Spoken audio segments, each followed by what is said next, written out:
Hello and good evening. Thank you for joining for tonight's dark and scary cryptid horror stories. Let us know in the comments where you are listening from and if there is a cryptid you would like me to make a story on. Now for tonight's stories, I hope you enjoy. The Duluth Howl. The video surfaced on a Tuesday morning, uploaded by a deer hunter who'd been checking his trail cameras after a weekend in the woods near Skyline Parkway. What he found on the SD card would be analyzed, debated, and ultimately dismissed by authorities, but not before it had wormed its way into the collective consciousness of Duluth's North Shore. The footage was grainy, shot in infrared, the trees rendered in ghostly shades of black and white.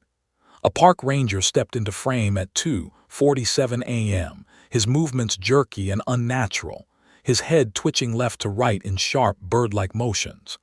He opened his mouth, not to scream as the thousands of viewers would later expect, but to laugh. The sound that emerged was wrong, a hyena's cackle forced through human vocal cords, rising and falling in patterns that sounded almost like words. "Come and see," he seemed to say, though his lips didn't match the audio. "Come and see what I've become." Then something massive moved in the trees behind him, something that the camera's limited resolution struggled to capture, all matted fur and impossible bulk, and the ranger was yanked backward into the pines so fast that his boots left drag marks in the loam. The audio continued for 11 seconds after he disappeared. Wet sounds, chewing sounds, then that laughter again, fainter now, drifting away into the darkness. The caption read, "Why was he laughing?"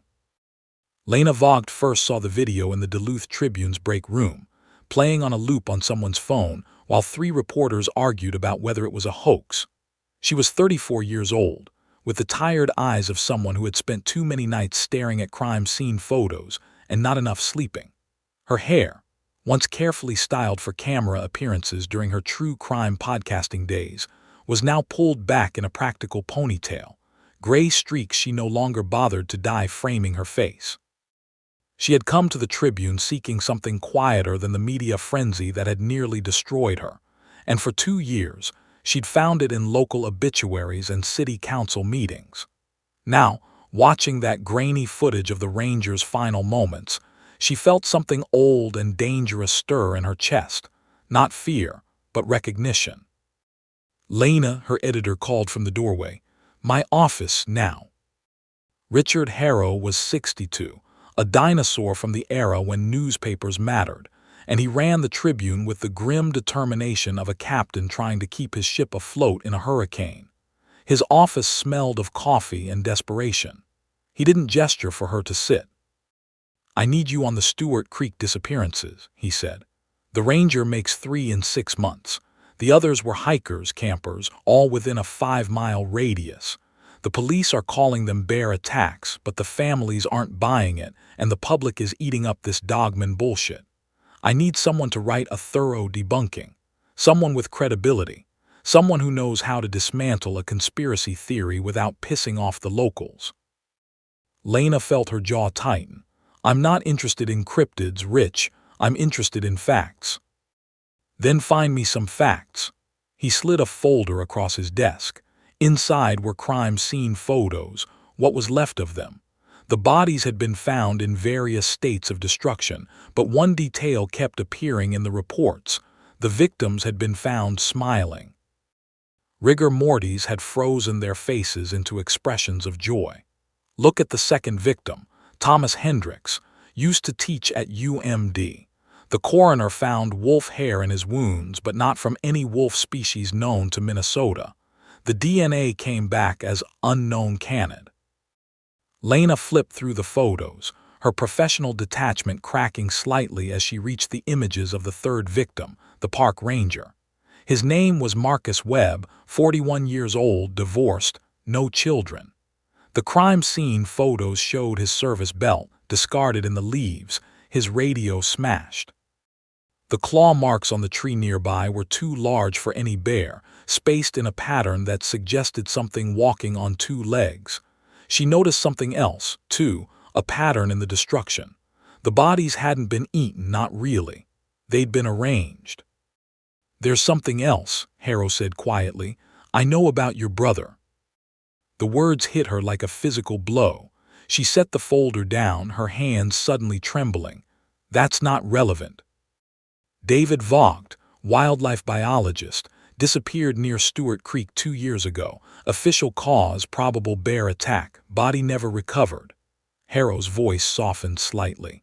"I'm not trying to exploit your grief, Lena. I'm trying to give you closure.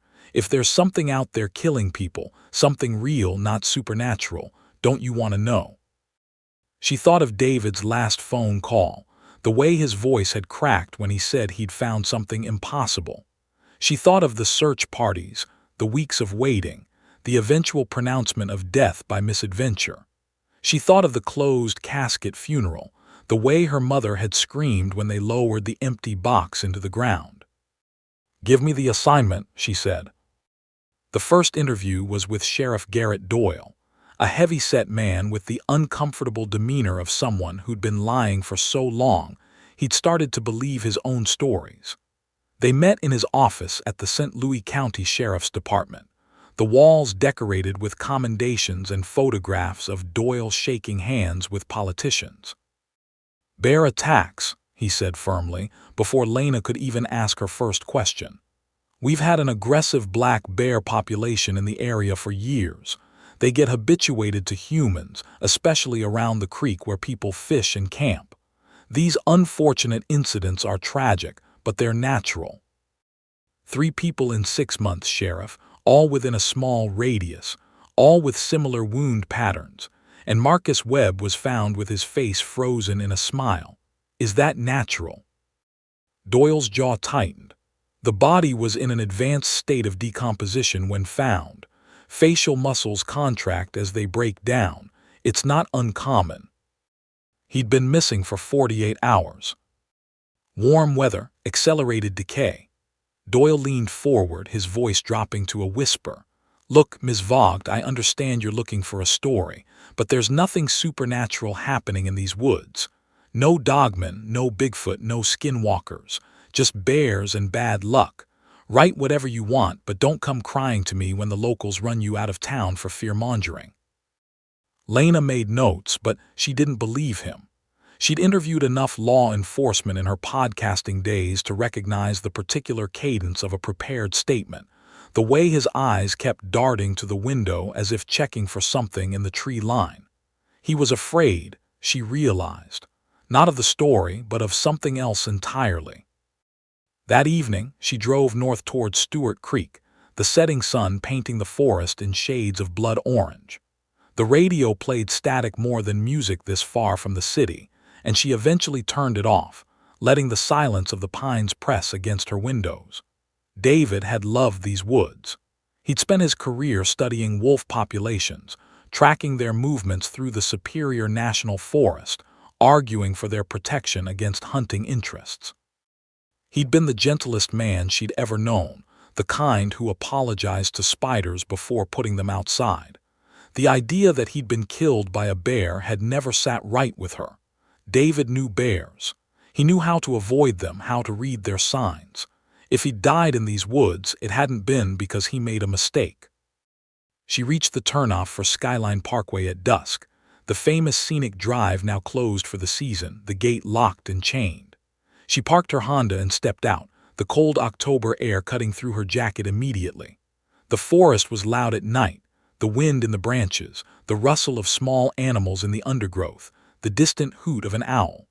But there was something else, too, a quality to the silence that felt wrong, like the moment before a thunderstorm when the air goes still. Lena pulled out her phone and opened the recording app. "This is Lena Vogt, October 15th, location Skyline Parkway entrance near Stewart Creek.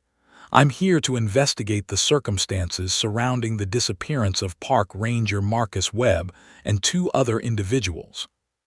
The official narrative suggests bear attacks, but local folklore points to something else, the so-called Dogman, a cryptid supposedly inhabiting these woods. Tomorrow, I'll be speaking with Thomas Blackwood, a retired Ojibwe trapper who claims to have encountered this creature multiple times over his 40-year career. She stopped the recording and stood still, listening. For a moment, she thought she heard something moving in the darkness beyond the gate, heavy footsteps that didn't match any gate she'd ever encountered. She took a step toward the fence, her breath clouding in the cold air, and then her phone buzzed, making her jump. A text from an unknown number. "Turn around now." She spun, expecting to find someone behind her, but the parking lot was empty. Just her car, the gate, and the endless dark of the forest. She typed back, "Who is this?" No response. She waited 5 minutes, then 10, shivering in the cold, but nothing else came. Finally, she got back in her car and drove back to her motel, checking her rearview mirror every 30 seconds, seeing nothing but her own frightened eyes reflected in the glass. The next morning, she found Thomas Blackwood in his cabin 10 miles north of town, a weathered structure that seemed to have grown organically from the surrounding forest rather than being built by human hands. He was 87 years old, she knew from her research, but he moved with the careful precision of someone who had spent his life navigating difficult terrain. His face was a topographical map of wrinkles, his eyes the color of old ice. "You're David Vogg's sister," he said before she could introduce herself. Not a question. "I am. Did you know him?" "He came to me 2 weeks before he disappeared, said he'd found tracks that didn't make sense, asked me what I knew about the old stories." Blackwood gestured for her to enter, and she stepped into a space that smelled of wood smoke and dried herbs. The walls were covered in photographs, black and white images of forests, of animals, of things she couldn't quite identify. "I told him to leave it alone. The woods have guardians, Miss Vogt. Not all of them are benevolent." "You don't think this is a bear?" "Bears don't study their prey. Bears don't learn." He poured 2 cups of tea from a kettle on the wood stove. "What do you know about skinwalkers?" "Navajo mythology, shapeshifters, witches who wear animal skins." "White man's understanding." Blackwood sipped his tea. "The Ojibwe have older names for such things. Wendigo, Mishipshu. But this thing in the woods near Stewart Creek, it's not any of those. It's something new. Something that learned to wear the shape of a wolf but kept the mind of something worse." "That's not possible." 2 weeks before Marcus Webb died, he came to me too, said he'd been hearing voices in the woods. His daughter's voice calling him to come play. His daughter died 5 years ago. Blackwood set down his cup. "This thing, it doesn't just hunt. It learns. It studies the people it wants to eat. It takes their voices, their memories, their fears, and then it uses those things against them." Lena thought of the video of Webb's laughter. The ranger in the footage, he was mimicking something. Or something was mimicking him. Blackwood stood and walked to the window, staring out at the tree line. "I've tracked this creature for 40 years. It started as something small, something that killed deer and left them in strange patterns. But over time it grew smarter, more ambitious. The disappearances started 7 years ago, always during the new moon. Always people who were alone, who wouldn't be missed immediately. Why hasn't anyone stopped it?" Blackwood turned to face her, and she saw something in his expression that she couldn't name, pity perhaps, or resignation. Because every time someone gets close to the truth, they become the next victim. David found something in his research. He wouldn't tell me what, but he was excited. Said he'd figured out how to track it. 3 days later, he was gone. Lena felt the old grief rise in her throat, but she forced it down. "I need to see where my brother died. I can take you to his last campsite, but you need to understand something, Ms. Vogt. This thing, it's not just an animal, it's not even just a predator, it's a collector. It keeps what it takes. The voices, the faces, the memories. When it kills you, it doesn't just end your life, it absorbs you. You become part of it. Forever." They drove in Blackwood's ancient pickup truck, the suspension groaning over rutted forest roads, until they reached a trailhead marked only by a faded wooden sign.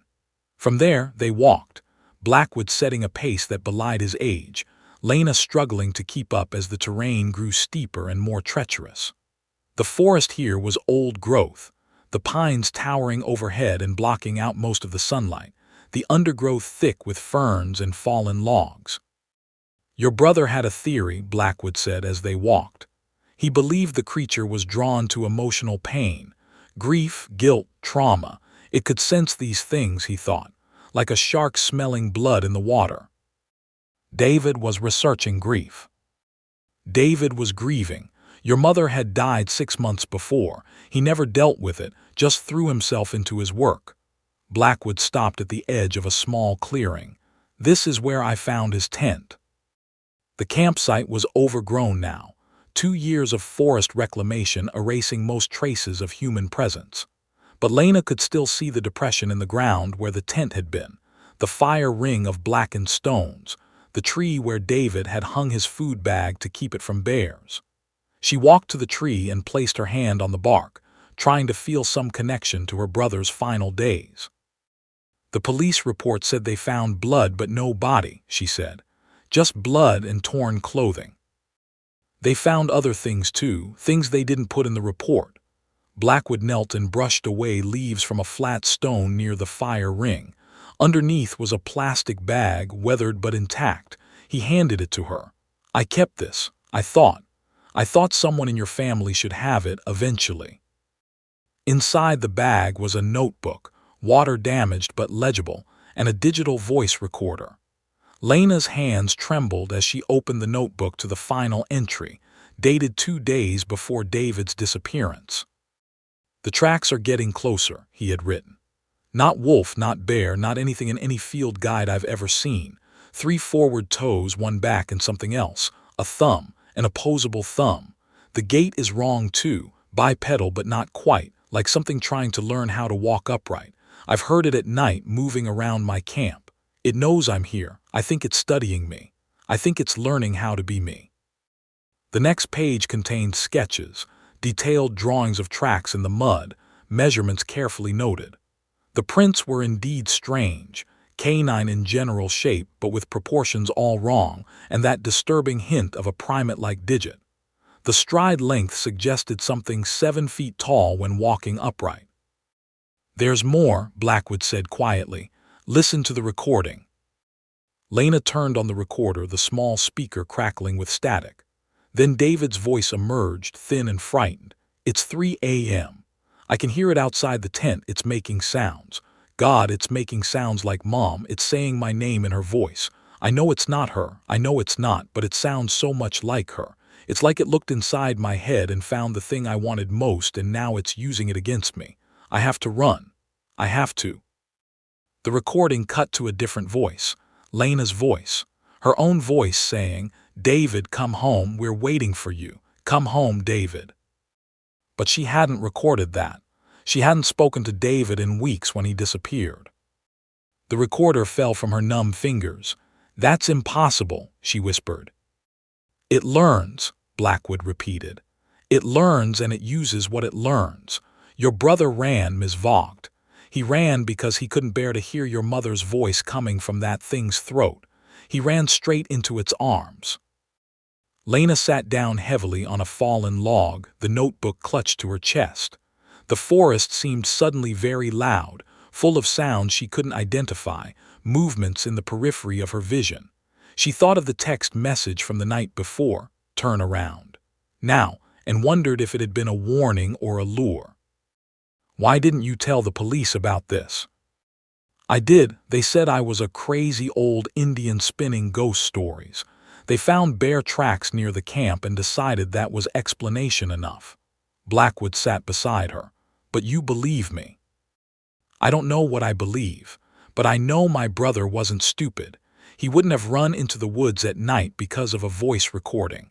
Unless he thought it really was your mother. Unless he wanted to believe. They sat in silence for a long time, the afternoon sun filtering through the canopy in shafts of golden light. Eventually, Lena stood and tucked the notebook and recorder into her bag. I need to find this thing, she said. I need to understand what it is. Understanding won't save you. Blackwood rose with a groan. But if you're determined to try, you should talk to Sheriff Doyle again. Ask him about the disappearances from 15 years ago, the ones that happened before his time. Ask him why he really closed the investigation into your brother's death so quickly. You think he knows more than he's saying. I think he's been feeding it. Blackwood's eyes were hard. Not consciously, perhaps, but every time they declare a death a bear attack and don't look deeper, every time they discourage investigation, they're protecting it. They're giving it space to hunt. Ask yourself why, Ms. Vogt. Ask yourself what would make a lawman cover up murder. They walked back to the truck in silence, Lena's mind racing with possibilities and horrors. The forest felt different now, not peaceful but watchful, full of hidden eyes. She found herself checking the tree line constantly, expecting to see something watching from the shadows. When they reached the truck, Blackwood gripped her arm suddenly, his fingers like iron. "Listen," he hissed. She did. At first she heard nothing but the normal sounds of the forest. Then, distant but distinct, she heard it. Laughter. Human laughter, high and wild, coming from somewhere deep in the trees. It sounded like David. "Get in the truck," Blackwood said urgently. "Don't run, don't look back, just get in the truck." They drove away faster than safety allowed, the laughter following them until they reached the main road, fading only when the first houses of Duluth came into view. But Lena knew, with a certainty that settled in her bones like winter cold, that she would hear that sound again, that she would have to face whatever had taken her brother, whatever had learned to wear his voice like a mask. And she knew, too, that it was waiting for her to try. The disappearances followed a pattern that Lena began to map with obsessive precision once she returned to her motel room. She spread the files from Harrow across the bed, added David's notebook and the information Blackwood had provided, and created a timeline that stretched back 15 years. The victims were diverse: hikers, hunters, a young couple on their honeymoon, an elderly woman who'd wandered from her care facility. But they shared commonalities that the official reports had ignored or dismissed. First, the timing. Every disappearance occurred within 3 days of the new moon, when the forest was darkest and the creature, whatever it was, seemed most active. Second, the locations. All within a 10-mile radius of Stewart Creek, concentrated around old mine shafts and abandoned logging roads. Third, the circumstances. Each victim had been alone or had become separated from their companions. And fourth, the aftermath. The bodies, when found, were always smiling. Lena created a spreadsheet, noting dates, lunar phases, weather conditions, victim details. As the pattern emerged, she felt a familiar thrill, the same feeling she'd had during her podcasting days when a story finally started to make sense. But this was different. This wasn't a human killer with a psychological profile. This was something else entirely, something that operated on rules she didn't yet understand. She called Harrow on the 3rd day of her investigation. "I need access to the police files on the disappearances from 2008 to 2015, the ones before the recent cluster. Those cases are closed, cold cases, most of them." "I know, and I need to know why." There was a long pause on the line. "Lena, I gave you this assignment to write a debunking piece, to calm people down, not to feed the hysteria." "The hysteria might be justified, Rich. I've found patterns, things that don't make sense if this is just bear attacks." "Like what?" She told him about the lunar cycle, about the arranged bodies, about David's recordings. She told him about Blackwood and the Skinwalker theory, about the laughter in the woods. When she finished, Harrow was silent for so long she thought he'd hung up. "There's a meeting tonight," he said finally. "County officials, sheriff's department representatives from the Forest Service. They're discussing whether to close Stewart Creek to the public. Meet me there. And Lena, be careful what you say. These people are scared. If you tell them there's a monster in the woods, you'll cause a panic." The meeting was held in the basement of the St. Louis County Courthouse, a fluorescent-lit room that smelled of floor wax and stale coffee. Lena counted 23 people in attendance, including Sheriff Doyle, several deputies, a woman from the Department of Natural Resources, and 3 men in suits who didn't introduce themselves but took notes with military precision. "We've closed the immediate area around Skyline Parkway," Doyle was saying when she entered. "But closing Stewart Creek entirely would be a significant economic impact. The fall fishing season brings in over $2 million to local businesses." "3 people are dead," said a woman in the front row. "How much is a life worth?" "Officially, those deaths remain under investigation. Unofficially, we have no evidence of anything other than animal attacks." Lena stood up. "That's not true." The room went silent. Doyle's face went pale, then red with anger. "Ms. Vogt, this is not a press conference." "No, it's a cover-up." She walked to the front of the room, her laptop bag swinging at her side. "I have evidence that these are not bear attacks. I have recordings of the creature mimicking human voices. I have witnesses who have been tracking it for decades. And I have reason to believe that law enforcement has been aware of this thing's existence for years and has deliberately concealed that knowledge from the public." The men in suits stopped taking notes and looked at each other. One of them stood. "Ms. Vogt, I'm Agent Morrison, Department of Homeland Security. Perhaps we should discuss this privately." "I'm not interested in private discussions. I'm interested in preventing more deaths." Morrison walked toward her, his movements controlled and deliberate.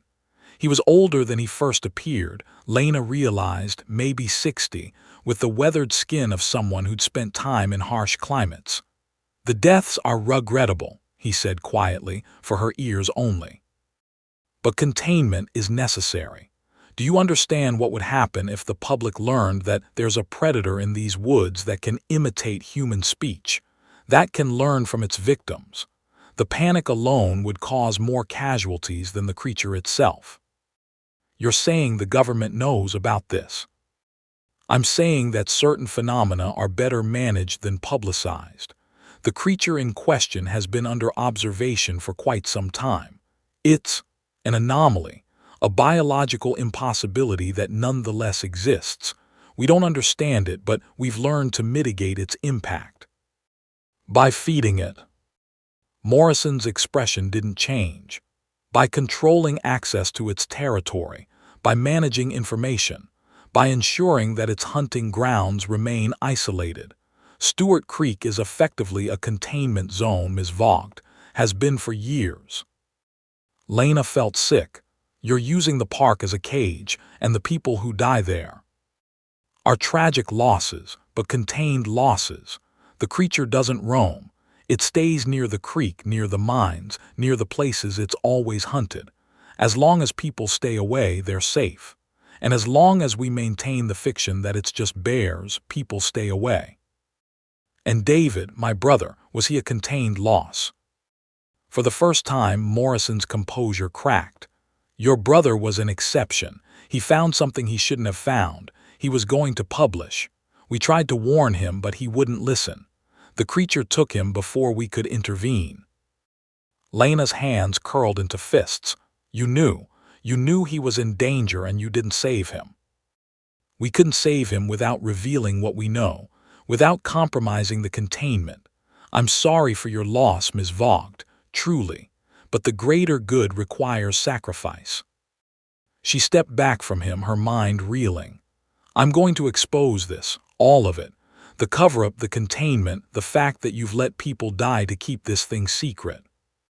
And cause a panic that kills hundreds." Morrison shook his head. "I don't think you will, because I don't think you want that on your conscience. You're a journalist, Ms. Vogt. You understand narrative control. Sometimes the truth is more dangerous than the lie." He returned to his seat, and the meeting continued as if nothing had happened. Doyle droned on about budgets and tourism. The DNR representative suggested increased signage warning of aggressive wildlife.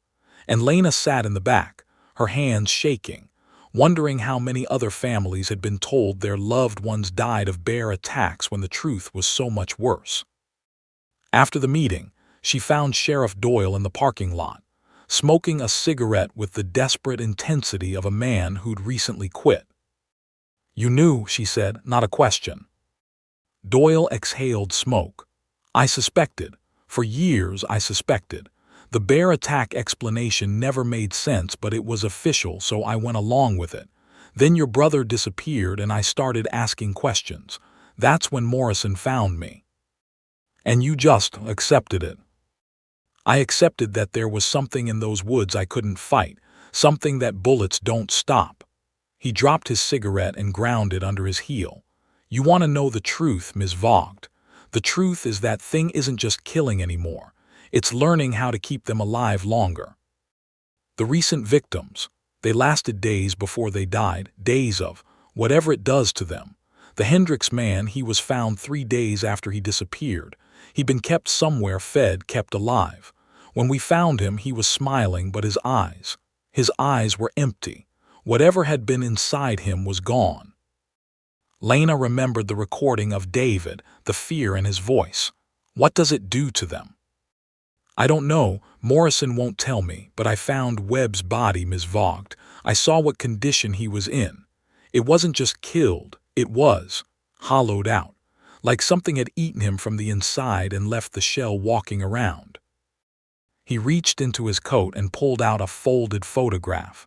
I shouldn't show you this, but you deserve to know what you're dealing with. The photo showed Marcus Webb's face in close-up, the smile frozen on his lips. But there was something wrong with his eyes. They weren't just dead, they were changed. The pupils were wrong, elongated like a goat's or a reptile's, and there was something behind them, something looking out that wasn't human. The thing is wearing him, Doyle whispered. Even in death, it's still using him. That's what it does, Ms. Vogt. It takes everything you are and makes it part of itself. And when it comes for you, it won't be as a stranger. It'll be as everyone you've ever loved, everyone you've ever lost, calling you home. He walked away, leaving Lena alone in the parking lot, the photograph trembling in her hands. She thought of David's voice on the recorder saying her name. She thought of the text message, warning her to turn around. Had that been a warning from someone who knew the danger, or had it been the creature itself, learning how to use technology, learning how to reach her? She drove back to her motel, checking her mirrors constantly, expecting to see something following her. But the road behind remained empty, and she told herself she was being paranoid. The creature was a beast, not a phantom. It couldn't drive, couldn't text, couldn't hunt her through the city streets. But when she reached her room and unlocked the door, she found the message waiting for her. Scratched into the paint of the bathroom mirror, the letters crude and jagged, as if written by claws. Lena, I'm cold, come find me. Below it, a set of tracks had been pressed into the carpet, 3 forward toes, 1 back, and that impossible thumb. She called Blackwood immediately, her voice barely controlled. It's in the city, it's here. Calm down, Ms. Vogt, where are you? The Lakeside Motel. It was in my room, it left a message.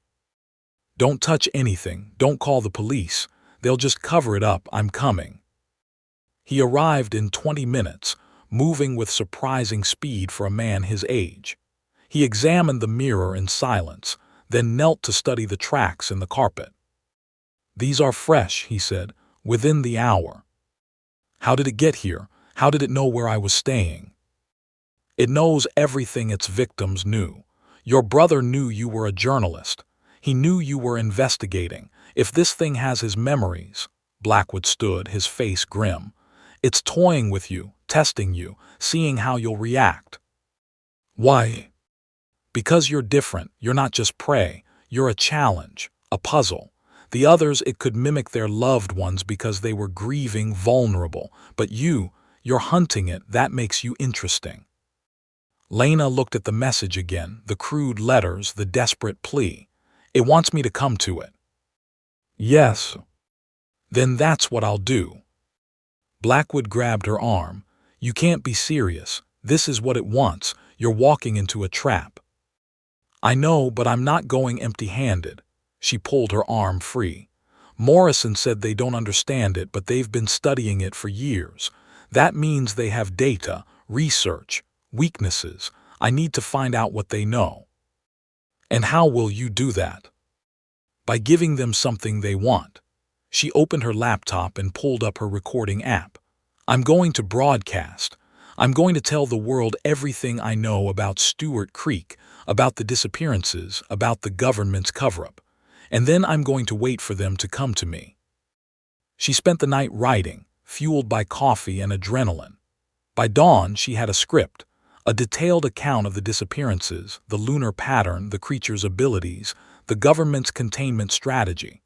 She recorded it as a podcast episode, her old skills returning as she spoke into the microphone, building tension, revealing information in carefully controlled doses. "This is Lena Vogt," she began, "and this is the story they don't want you to hear. 3 people dead, 15 years of disappearances, and a predator that wears your mother's voice as a mask. The government calls it a bear. The locals call it a dogman. I call it murder, and I'm going to prove it." She uploaded the episode to a hosting site, posted links on social media, sent copies to every news outlet she could think of. Then she waited. The response came faster than she expected. Within 2 hours, her phone rang. Unknown number. "Ms. Vogt," Morrison's voice cold and controlled, "you've made a mistake." "Have I? Or have I finally given you a reason to tell me the truth? Delete the podcast, now, before it's too late. Tell me what you know about the creature. Tell me how to kill it." Silence. "Then meet me at the old Pioneer Mine. Noon, come alone." "How do I know this isn't a trap?" "You don't, but you want answers, and I'm the only one who has them." He hung up. Lena packed her bag, checking her equipment: recorder, camera, flashlight, knife. She wished she had a gun, but Minnesota law made that difficult, and she didn't have time for legal channels. The knife would have to do. Blackwood was waiting in his truck outside the motel. "I'm coming with you," he said, alone. "He's lying, he's always lying." The old trapper's eyes were hard. "You think you're the first person to try to force their hand. There were others, journalists, researchers, whistleblowers. They all thought they could make the government talk. They're all dead now, Ms. Vogt. Official causes vary." "Then why are you helping me?" "Because I've waited 40 years for someone with nothing left to lose." He started the engine. "Your brother was my friend. I failed him. I won't fail you." They drove to the Pioneer Mine in silence, the forest closing in around them as they left the city behind. The mine was one of the oldest in the area, abandoned in the 1920s after a cave-in killed 12 workers. The entrance was sealed with concrete, or supposed to be, but when they arrived, Lena saw that a section had been removed, creating a passage just large enough for a person to squeeze through. "They use it as a base," Blackwood whispered, "underground, away from prying eyes." They entered carefully, the darkness swallowing them immediately. Lena's flashlight caught glittering mineral deposits in the walls, the bones of small animals scattered on the floor. The air was cold and smelled of sulfur. They found Morrison in a chamber deep underground, surrounded by equipment that looked more like a hospital than a military operation. Monitors displayed vital signs, though of what Lena couldn't tell. Shelves held jars of fluid, specimens suspended in yellow liquid.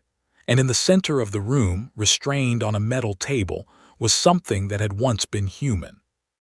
"Thomas Hendricks," Morrison said, not looking up from his tablet, "or what remains of him."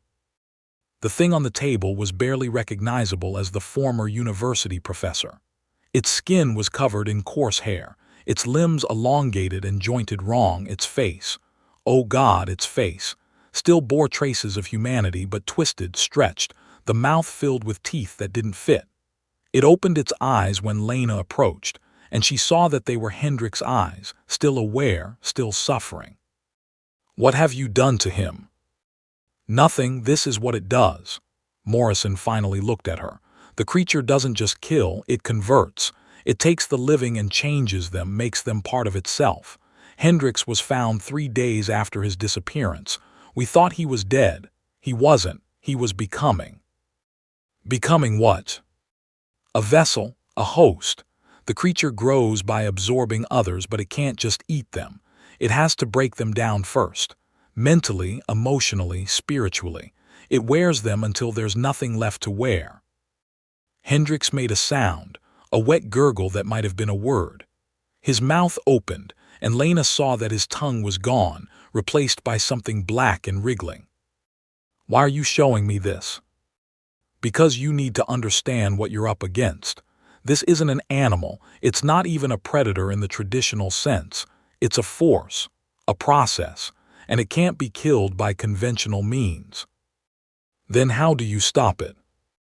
Morrison walked to a cabinet and removed a file thick with documents. "We've been studying it for 20 years, since the first disappearances. We've learned some things. It avoids fire. It's sensitive to loud noises, particularly specific frequencies, and it can be trapped temporarily in confined spaces." "Temporarily?" "It gets out, it always gets out. We've sealed mines, flooded tunnels, collapsed caves. It finds new ways to hunt." Lena looked at Hendrix again, at the suffering in his remaining human eye. "Can he be saved?" "No, the conversion is irreversible. We keep him sedated most of the time. Research purposes." "You're experimenting on him." "We're trying to understand the process. If we can reverse it or prevent it," Morrison shrugged, "sacrifices must be made." Lena felt Blackwood tense beside her, his hand moving toward the knife at his belt. She stopped him with a gesture. "I need to know everything. The creature's habits, its weaknesses, its territory, and then I'm going to end this." "You can't end it, no one can." "Watch me." Morrison studied her for a long moment, then handed her the file. "The creature is drawn to emotional pain, grief, guilt, trauma. It senses these things, feeds on them. The new moon is when it's strongest, when its abilities are at their peak. But it has a weakness you've already discovered. It learns. It adapts, which means it can be tricked." "How?" "By giving it something to learn that's false. By feeding it misinformation and exploiting its trust in what it thinks it knows." Morrison's expression was almost admiring. "You're planning to bait it, aren't you?" "I'm planning to trap it, and then I'm going to burn it until there's nothing left but ash." "Good luck, Miss Vogt, you'll need it." They left the mine in silence, the file heavy in Lena's bag. She didn't look back at Hendrix, at the thing he had become. She couldn't. If she did, she might lose her resolve. In the truck, Blackwood finally spoke. "You heard Morrison, it can't be killed." "Everything can be killed. We just haven't found the right method yet." She opened the file, scanning pages of research notes, diagrams. "There's an abandoned mine shaft near Stewart Creek, the Denison Mine. It has a single entrance, narrow passages, no other exits. If we can lure it in there, seal it, and ignite the methane that's accumulated." "You'll die too." "Not if I'm fast, not if the trap is set right." She looked at him. "I need your help, Thomas. I need someone who knows these woods, who knows the creature's patterns." "And what do I get in return?" "Justice, for 40 years of victims, for David, for yourself." Blackwood was silent for a long time, his eyes on the road ahead. Finally, he nodded. "There's a storm coming. New moon in 3 days. It'll be hungry, active, searching for prey. If you're going to do this, you need to do it then." "Then we have 3 days to prepare." They spent those days in feverish activity. Lena recorded new podcast episodes, this time filled with lies. She spoke of her fear of fire, her childhood trauma of being trapped in a burning building, her absolute terror of enclosed spaces. She recorded these in her normal voice, her honest voice, knowing that the creature would be listening, learning, storing these facts for later use. Blackwood prepared the mine shaft, rigging explosives at key structural points, creating a fuse that could be triggered from a safe distance. He showed her how to move in the woods, how to read signs of the creature's presence, how to distinguish its tracks from normal animals. "It'll know you're baiting it," he warned. "It's not stupid, but it might come anyway because you're a challenge, because you've made yourself interesting." "Good, let it come." On the night of the new moon, they drove to Stewart Creek in Blackwood's truck, the forest around them alive with darkness. Lena carried a backpack with emergency supplies, a flare gun, and a recording device playing a loop of her voice saying, "I'm here, David. I'm here, and I'm not afraid anymore." They reached the mine shaft at 10 p.m., the entrance a black maw in the hillside. Blackwood checked his watch. "I'll be at the detonation point. When you see it, when you're sure it's inside, fire the flare. I'll seal the entrance and ignite the methane. You've got maybe 30 seconds to get out through the emergency exit I showed you." 30 seconds is enough. "It better be," he gripped her shoulder. "Your brother would be proud." Then he was gone, melting into the darkness, and Lena was alone. She activated the recorder and walked into the mine shaft, her flashlight cutting a narrow beam through the absolute dark. The passage narrowed quickly, the walls pressing close, and she felt the first stirrings of real fear. She had never been trapped in a burning building. That was the lie. But she was claustrophobic, had been since childhood, and the tightness of the shaft triggered something primal in her brain. "Keep moving," she told herself. "Just keep moving." She reached the chamber Blackwood had shown her, a small room where the miners had once stored equipment. The ceiling was low, the walls damp. She sat on a rock and waited, the recorder playing her voice on a loop, the silence between iterations heavy with expectation. An hour passed. 2. Her flashlight began to dim, and she changed the batteries with trembling hands. The darkness seemed to press against her eyeballs, physical and suffocating. Then she heard it. Footsteps in the passage. Heavy, uneven, something trying to walk like a human but not quite succeeding. The sound of breathing, wet and eager. And then a voice, her brother's voice, calling from the darkness. "Lena, is that you? I've been waiting so long." Lena's hand found the flare gun automatically, her fingers closing around the grip as her brother's voice echoed through the mine shaft. The sound was perfect, indistinguishable from the real David, right down to the slight catch in his throat when he said her name. But the cadence was wrong, she realized. The real David had always paused before saying her name, a moment of consideration, affection. This voice rushed through it, eager, hungry. "Lena, I'm scared. It's so dark in here. I can't find my way out." "You're not David," she said, her voice steady despite her racing heart. "David is dead. I know he's dead." The footsteps stopped. In the darkness beyond her flashlight's reach, something shifted, massive and patient. "Dead?" The voice changed, became her mother's, frail and trembling. "I'm not dead, sweetheart. I'm here. I've always been here waiting for you. My mother died 3 years ago."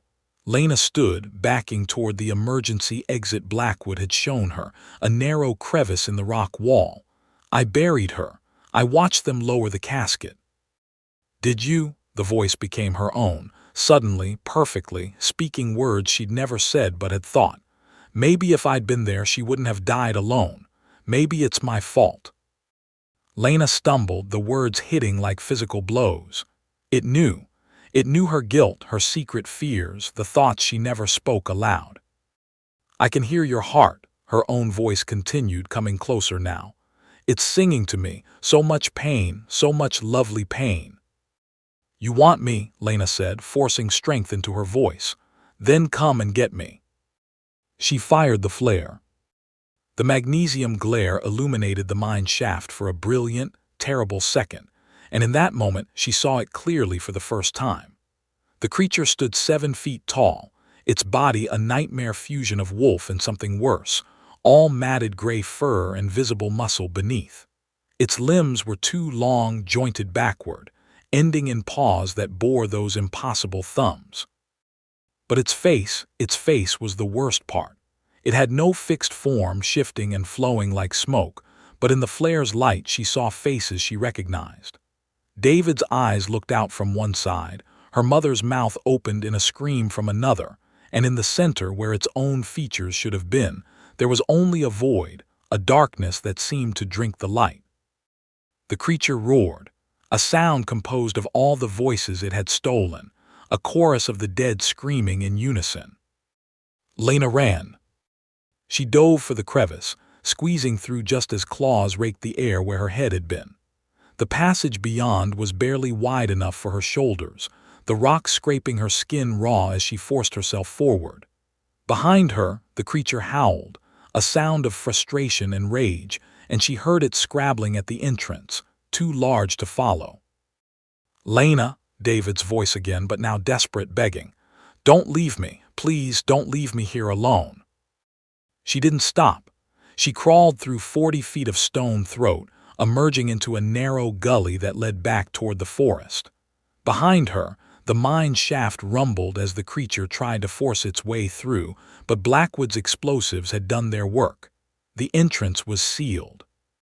Lena sprinted for the detonation point, finding Blackwood crouched behind a fallen log, his finger on the trigger of the remote detonator. "Did it follow?" he asked urgently.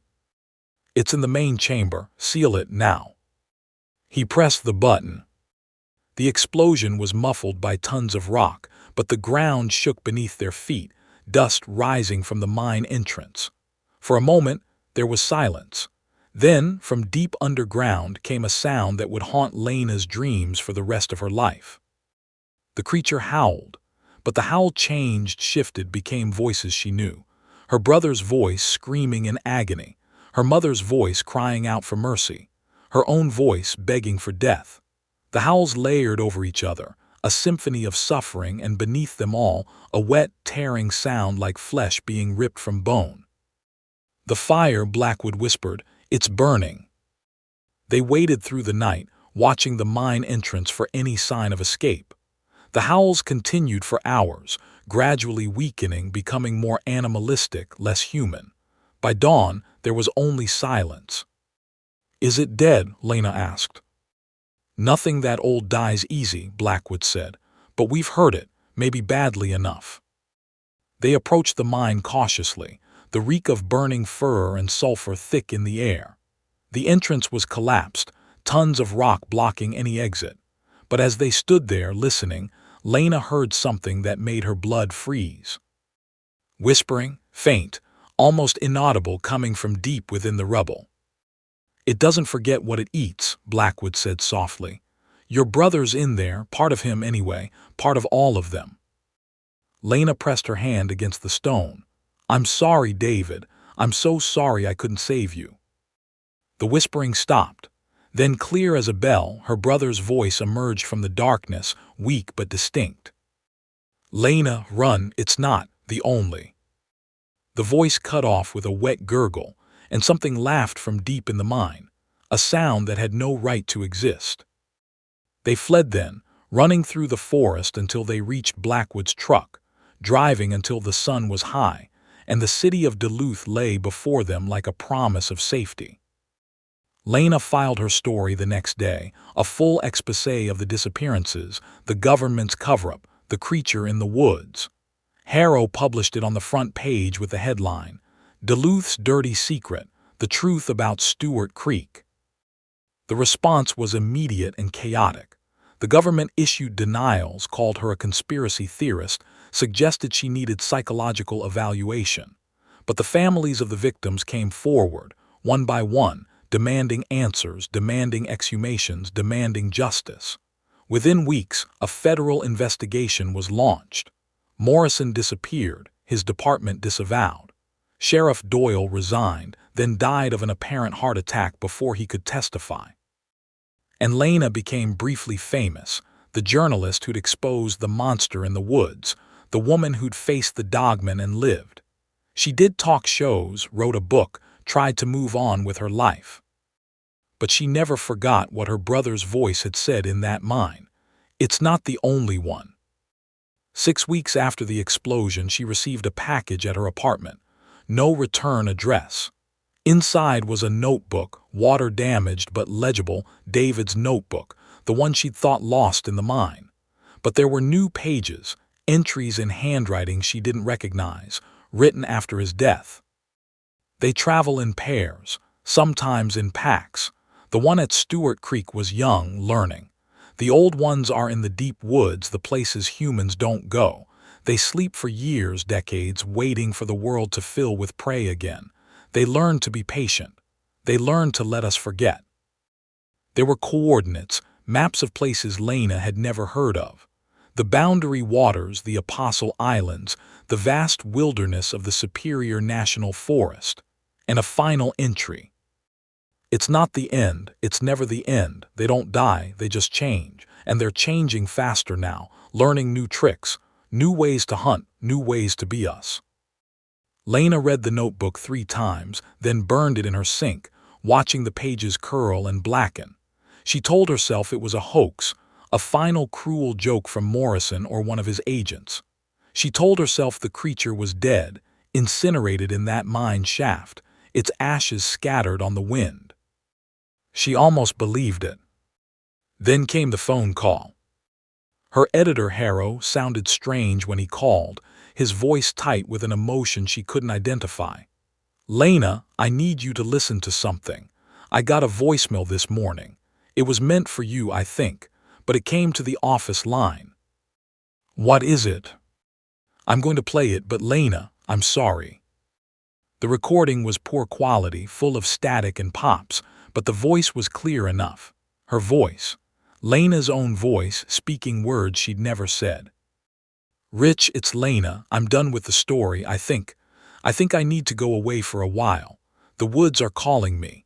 David's calling me. I want to go to him. I want to be with him. Don't look for me. I'm finally going home." The voice was perfect. The cadence was wrong. At the end of the message, there was a sound. Not words, not laughter, but something deeper, older, more terrible. A sound that began as a howl and ended as something that might have been a name. Lee Naja. Then silence. Lena sat in her apartment, the phone pressed to her ear long after Harrow had hung up. Outside, the sun was setting, painting the sky in shades of blood. She thought of the coordinates in the burned notebook, of the vast wilderness just beyond the city limits, of all the places where darkness pooled and things older than humanity waited. She thought of David, of what he'd become, of what he might still be becoming. And she thought of the voicemail, the perfect imitation of her voice, the invitation disguised as a goodbye. It's not the only one. Lena stood up, walked to her closet, and pulled out her hiking boots. She laced them carefully, methodically, her hands steady despite the fear that sang in her veins. She didn't pack a bag. She didn't leave a note. She just walked out of her apartment, down the stairs, into the gathering dark. The woods were waiting, and somewhere in the shadows between the pines, something that knew her better than she knew herself was listening for her footsteps, learning her gait, preparing to wear her face. She didn't look back as she walked toward Stewart Creek, toward the mine, toward the darkness that had swallowed her brother and now beckoned to her with her own voice. The horror wasn't that she might die. The horror was that part of her wanted to. Part of her wanted to join David in that endless dark, to become part of the song the creature sang, to be known so completely by something that shouldn't exist. The trees closed around her, and the night swallowed her whole. Somewhere impossibly far away, yet somehow close enough to touch, something laughed with her brother's voice. The Duluth Howl echoed through the forest, and the hunt continued. The abandoned mine shaft stood silent beneath the autumn sky, its entrance choked with rubble and weeds. No birds nested in the trees nearby. No animals crossed its shadow. The forest had learned to avoid this place, to give it wide berth, to pretend it didn't exist. But deep underground, beneath tons of stone and earth, beneath the layer of ash and charred bone, something stirred. The fire hadn't killed it. Fire couldn't kill something that had never truly lived. It had only changed it, forced it to adapt, to evolve, to find new ways to hunt. In the absolute dark of the collapsed chamber, the creature began to rebuild itself, not with flesh which had burned away, but with memory. The voices it had collected, the faces it had worn, the fears it had absorbed, these became its new body, its new shape. It learned to exist without form, to hunt without presence, to wear the minds of its prey instead of their flesh. And in the weeks that followed, as Lena Vogt walked into the woods and didn't return, as more disappearances peppered the police reports, as the terror spread from Stewart Creek to the city streets and beyond, the creature grew stronger. It learned to travel through phones, through recordings, through the very air itself. It learned to be everywhere at once and nowhere at all. It learned to be fear itself, to exist in the space between heartbeats, in the moment when you realize you're alone and something is watching. The Duluth Howl wasn't a sound anymore. It was a presence, a certainty, the knowledge that somewhere in the dark something had learned your name and was waiting for you to say it back. In the years to come, the legend would grow. The Dogman of Stewart Creek would become a ghost story, a cautionary tale, a name whispered around campfires. But the true horror was deeper, quieter, more insidious. It was the moment when you heard your own voice on a recording you didn't make. It was the feeling of being known by something that had no right to know you. It was the understanding that the creature didn't hunt in the woods anymore. It hunted in the mind, in memory, in grief. And it was always, always hungry.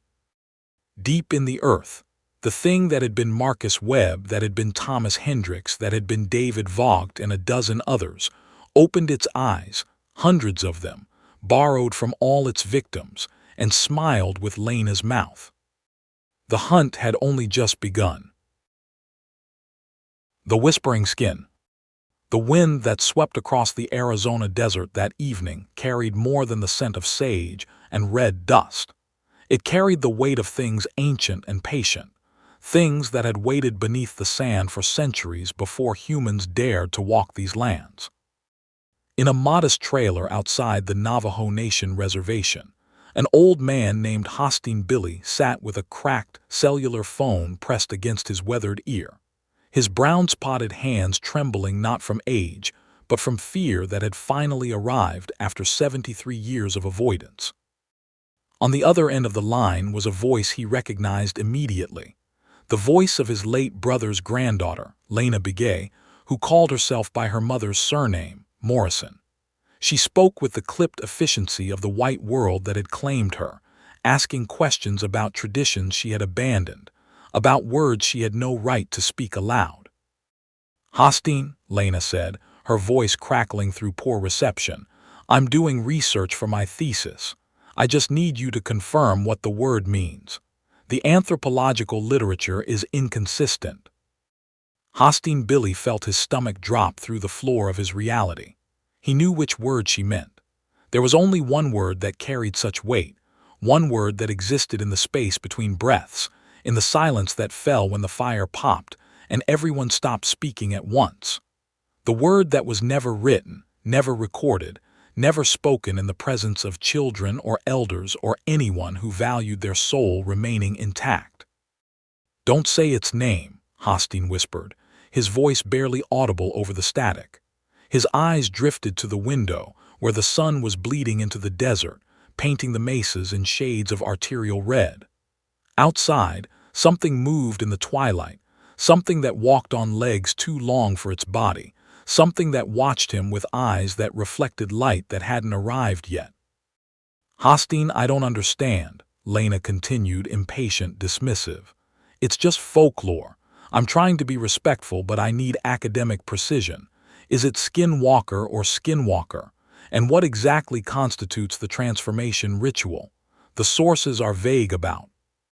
"Don't say its name," Hosteen repeated, louder now, pressing the phone so hard against his ear that the cracked screen bit into his flesh. "Don't say it, don't think it, don't invite it. The more you speak of them, the closer they come.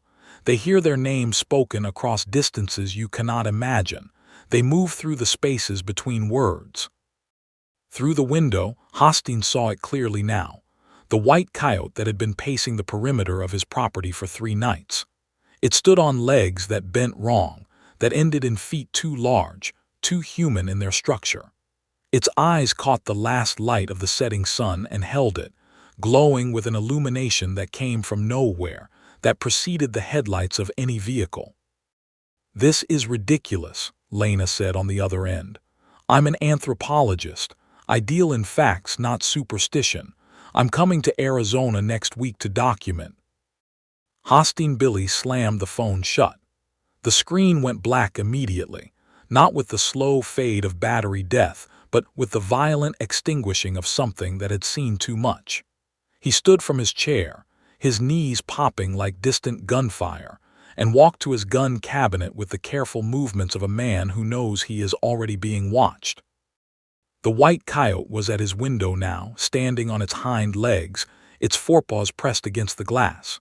Its face was wrong, elongated, almost human in its structure, the muzzle tapering into something that resembled a man's jaw. It smiled at him with teeth that were too white, too numerous, arranged in patterns that suggested intelligence rather than instinct.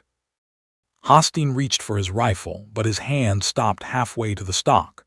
The coyote was shaking its head at him, slowly, deliberately, the way a teacher might discourage a student from making a mistake. Then it spoke, its voice coming through the glass as clearly as if the window were open, as if the air between them were merely a suggestion. "She already said it," the coyote said in a voice like gravel sliding across a coffin lid. "She said it 7 times. She invited us. The door is open, old man. You cannot close it now." Hosteen Billy screamed then, the first true scream of his adult life, a sound that tore itself from his belly and rattled the pots hanging in his kitchen. When his nephew found him 3 days later, he was still screaming, though his throat had long since stopped producing sound.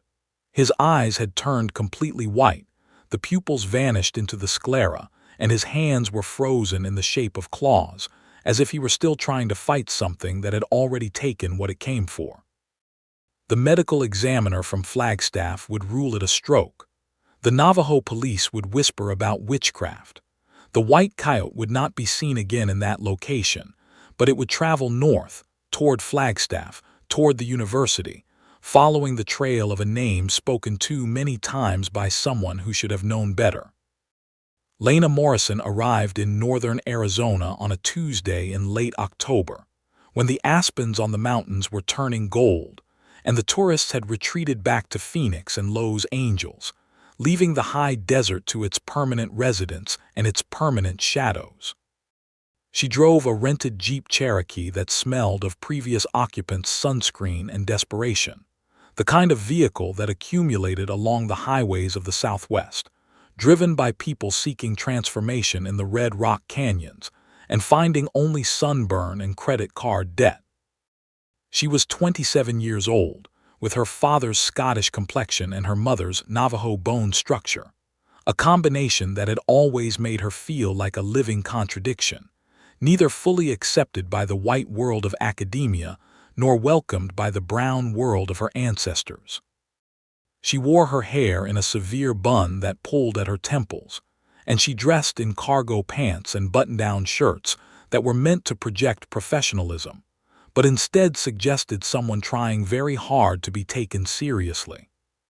Her thesis was titled Performative Fear, the Commodification of Navajo Witchcraft in Contemporary Tourism, and she had already secured a publisher for the book version, provided she could gather enough authentic interviews to satisfy the marketing department's hunger for the exotic. She had convinced herself that she was doing important work, that by demystifying the folklore of her mother's people, she was somehow protecting them from exploitation, even as she exploited them herself. Lena checked into a Super 8 motel on the eastern edge of Flagstaff, a squat building painted in colors meant to evoke the surrounding landscape, but succeeding only in looking like a bruise. Her room smelled of industrial cleaner and the ghost of 1,000 previous guests' regrets. She unpacked her equipment with mechanical efficiency: digital recorder, backup batteries, notebooks, laptop, the laminated university ID that granted her access to places where she didn't belong. She had appointments scheduled with 3 informants over the next week. A medicine man named Albert Sosi, who had agreed to speak with her only after 3 months of email correspondence and a promise of compensation. A rancher named Cole Tso, who had contacted her through her department's website with fascinating stories about his family's history, and a group of elders at a senior center in Tuba City who didn't know they were going to be interviewed until she walked through their doors. Lena believed that truth was a matter of persistence, that if she asked enough questions, someone would eventually give her the answers she wanted. She did not understand that some knowledge was protected not by secrecy, but by wisdom, that there were doors in the human experience that remained closed not because they were locked, but because opening them destroyed the person who turned the handle. Her first interview was with Albert Sosi, scheduled for Thursday morning at his home outside Cameron. Lena arrived early, as was her habit, and sat in her Jeep reviewing her questions, each one carefully designed to extract information without triggering the defensive mechanisms she assumed were cultural performance rather than genuine protection. Albert Sosi was 71 years old, with a face like a topographical map of hardship and survival. He lived in a traditional hogan that sat at the end of a dirt road, surrounded by sheep pens, and the silence that only exists in places where human habitation has been sparse for centuries. He greeted Lena at the door with a look that suggested he had already made a mistake in agreeing to see her. "You are Sarah's daughter," he said, not asking. "She married the white man from California." "I'm Lena Morrison," she said, extending her hand. "Thank you for agreeing to speak with me." Albert Sosi did not take her hand. He looked at it as if it were contaminated, as if the very gesture of introduction were an affront to the protocols he lived by. "You should not have come," he said. "But since you are here, you will have tea. You will be respectful.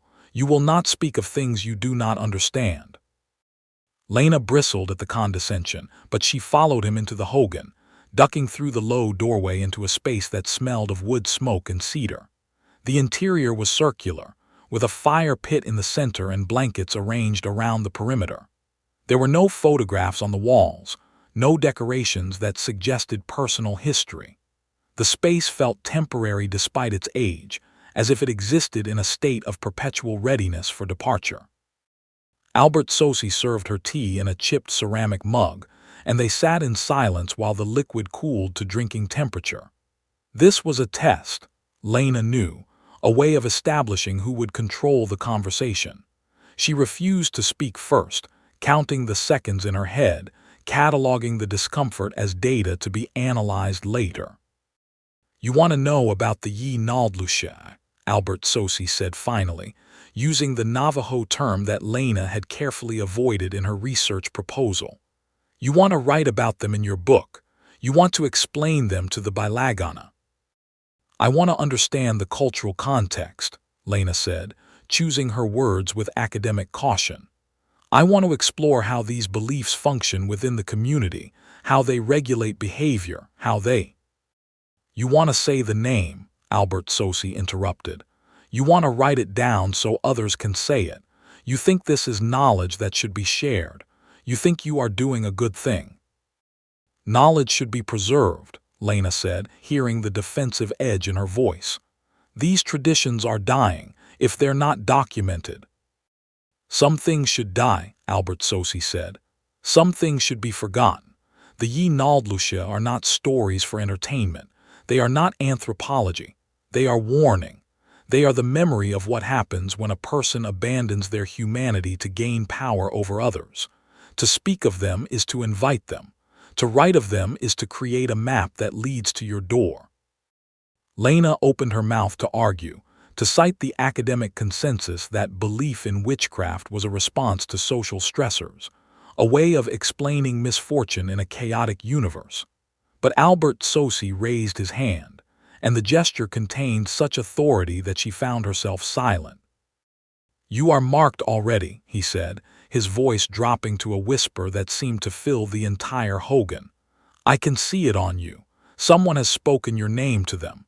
Someone has offered you as invitation. You carry the scent of the one who waits." Lena felt a chill that had nothing to do with the desert autumn. "That's ridiculous," she said, but her voice came out smaller than she intended. "I'm just here to do research." Albert Sosi stood, suddenly old and tired in a way that hadn't been apparent moments before. "You will go now," he said. "Do not come back. If you value your life, you will leave Arizona today. You will destroy your research. You will never speak of these things again."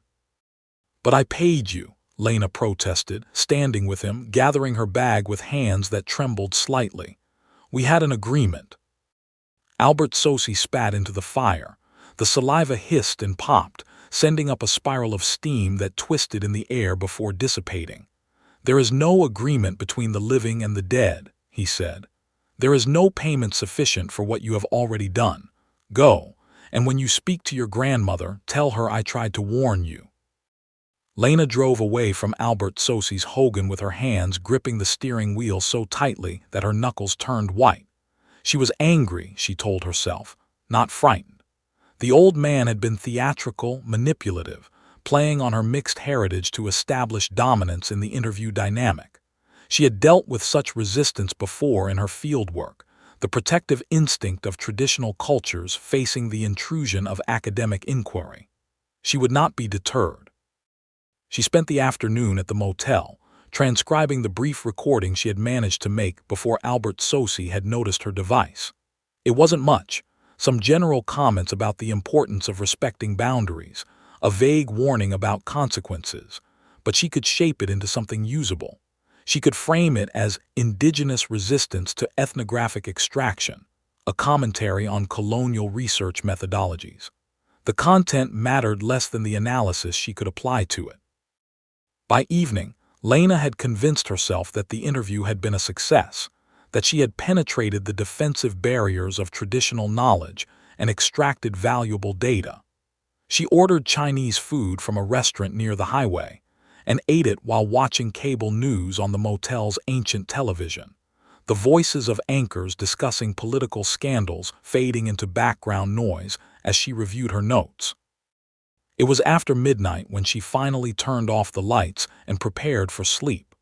The desert night had descended with its characteristic suddenness, the temperature dropping 40 degrees from the afternoon high, the darkness absolute in a way that city dwellers never experienced.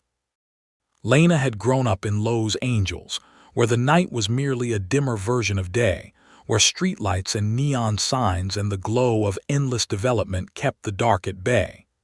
The Arizona night was different. It was a presence, a weight, a substance that pressed against the windows and slipped through the gaps in the doorframe. She woke at 3 a.m. to the sound of something moving outside her room, not the footsteps of another motel guest, not the mechanical hum of the ice machine, but something else, a scratching, persistent and rhythmic, like fingernails on glass. Lena lay in bed, frozen in that liminal state between sleep and waking, her heart hammering against her ribs as she tried to identify the sound. Scratch, scratch, scratch. It was coming from the window. Lena turned her head slowly, her neck muscles screaming with tension, and looked toward the source of the noise. The window was covered by heavy curtains that she had drawn against the parking lot lights, but she could see movement behind them, a shadow that swayed and dipped in a pattern that suggested something standing on two legs, something too tall for the window frame. Scratch, scratch, scratch. Lena reached for her phone on the nightstand, her fingers finding the cold surface and gripping it like a talisman. She wanted to call the front desk, to report a prowler, to summon help from the mundane world of security cameras and police response times. But her thumb hovered over the unlock button, frozen by a fear she couldn't name, a certainty that whatever was outside her window would hear her voice and know that she was awake, that she was aware, that she was afraid. The scratching stopped. The shadow withdrew. Lena lay in the dark for hours, her phone clutched in her sweating hand, waiting for dawn to restore the world to its rational contours. When the sun finally rose, painting the curtains in shades of gray and gold, she gathered the courage to approach the window and pull back the fabric. On the glass, drawn in something dark and viscous that had dried to a crust, were 5 lines. Fingernail marks, she told herself at first, the work of a vandal with a marker or a greasy hand. But when she looked closer, she saw the texture of the lines, the way they tapered at the ends, the slight curves that suggested they had been made by something organic, something alive. She opened the window to examine the exterior, and the smell hit her immediately, a musk that reminded her of wet dogs and something else, something sweet and corrupt like fruit left too long in the sun. The marks were on the outside of the glass, 5 parallel lines that ran vertically from the sill to the frame, too long for human fingers, too uniform for animal claws. Lena took photographs with her phone, documenting the evidence for her records. She would need to report this to the motel management, perhaps file a police report. But even as she collected the data, she knew she wouldn't follow through. There was something about the marks that resisted official attention, something that whispered that involving others would only spread the contamination. She showered in the motel's lukewarm water, scrubbing at her skin until it turned pink, trying to wash away the feeling of violation that clung to her like the desert dust. By the time she emerged, wrapped in a towel that smelled of bleach and previous users, she had almost convinced herself that the night had been a dream, that the marks on the window were a prank by local teenagers, that Albert Sosie's warnings had merely triggered her subconscious to manufacture appropriate symbolism.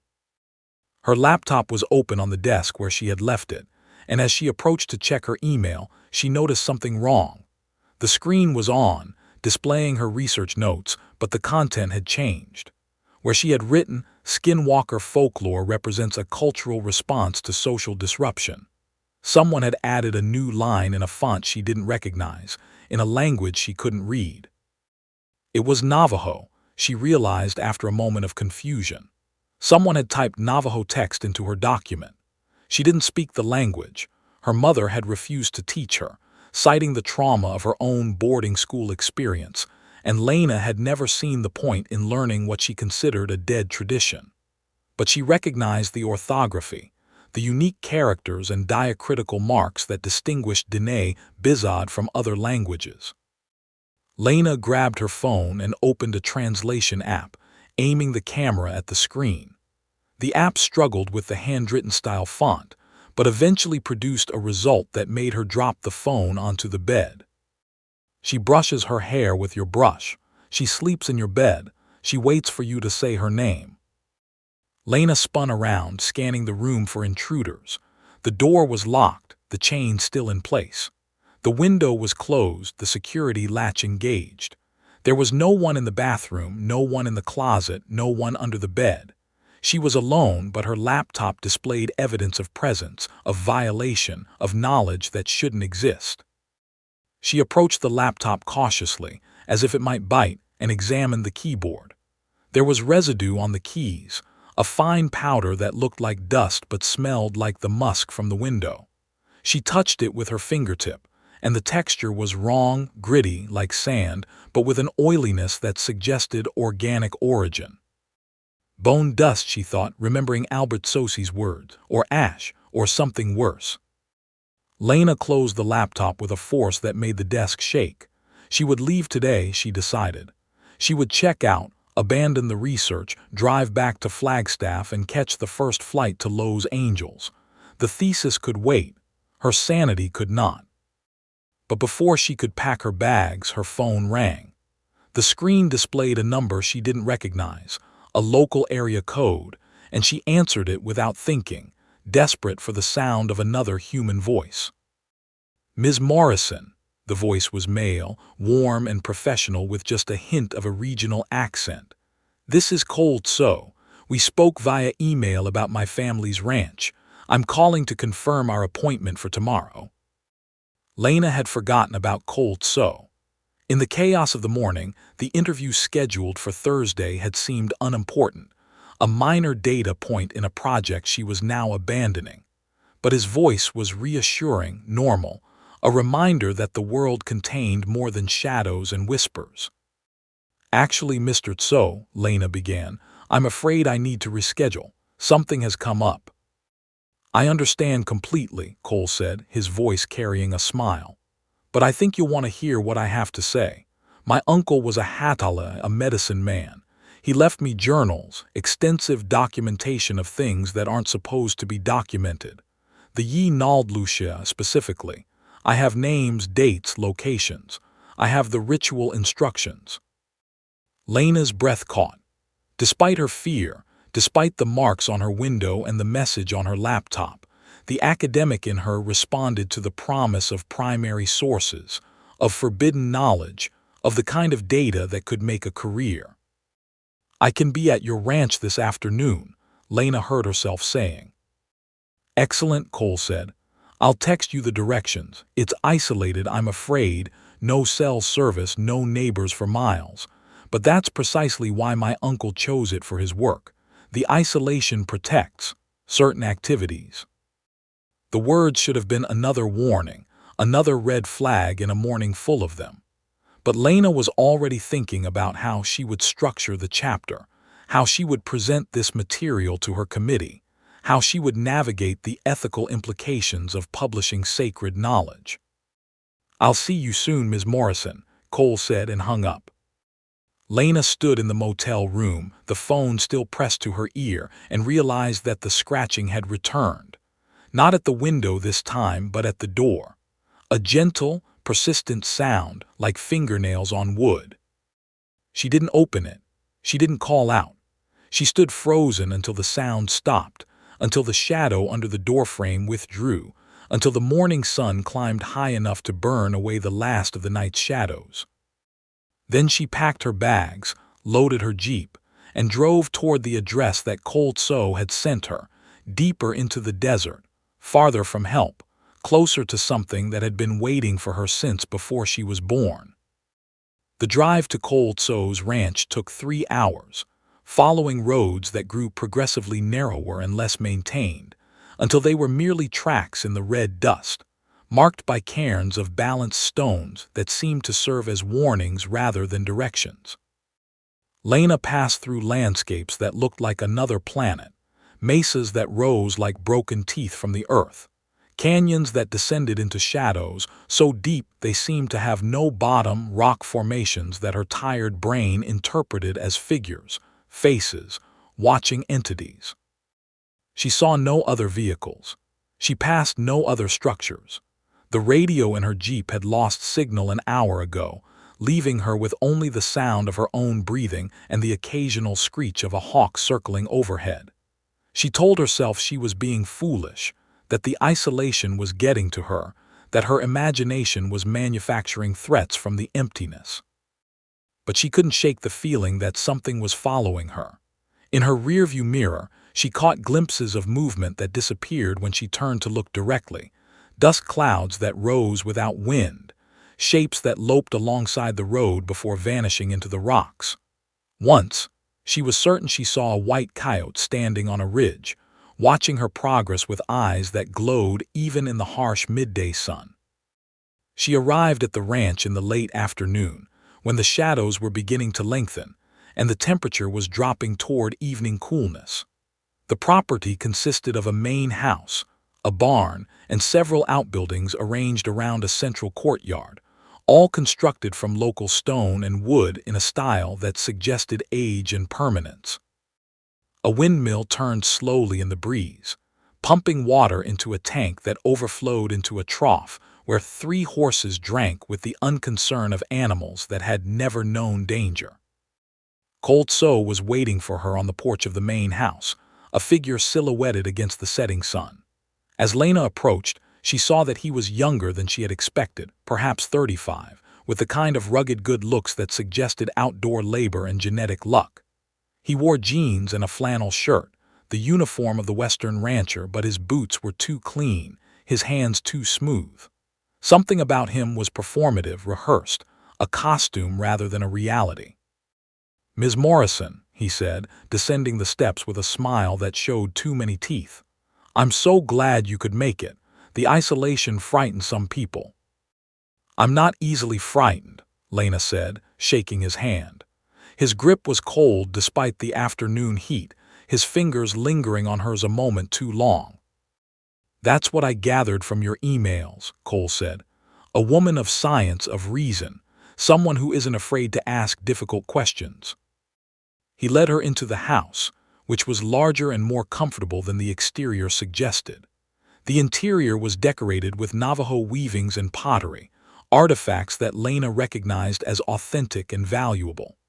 A fire burned in the stone fireplace despite the mild temperature, casting shadows that danced across the walls in patterns that seemed almost deliberate, almost meaningful. "Your uncle's journals," Lena said, getting straight to business. You mentioned they contain information about the transformation rituals. Cole's smile widened. Eager to get started, I like that. But first you must be tired from your drive. Please sit, I'll make tea. Lena sat in a leather armchair that faced the fire, and Cole disappeared into what she assumed was the kitchen. While he was gone, she examined the room more carefully, noting the details that seemed out of place. The rugs were Navajo, but they were hung on the walls like tapestries rather than laid on the floor, their intricate patterns displayed vertically in a way that made them look like maps or circuit diagrams. The pottery on the mantelpiece was arranged in a specific order, large to small, light to dark, creating a gradient that drew the eye toward the center of the display, where a single object sat apart from the others. It was a skin, Lena realized, a tanned hide stretched and dried, hanging from a wooden frame. From a distance she had taken it for a small rug, but up close she could see the details, the clawed feet still attached, the tail that ended in a brush, the head that had been preserved with glass eyes that caught the firelight and seemed to follow her movements. It was a coyote pelt, perfectly preserved, displayed with the reverence of a religious icon. Beautiful, isn't it?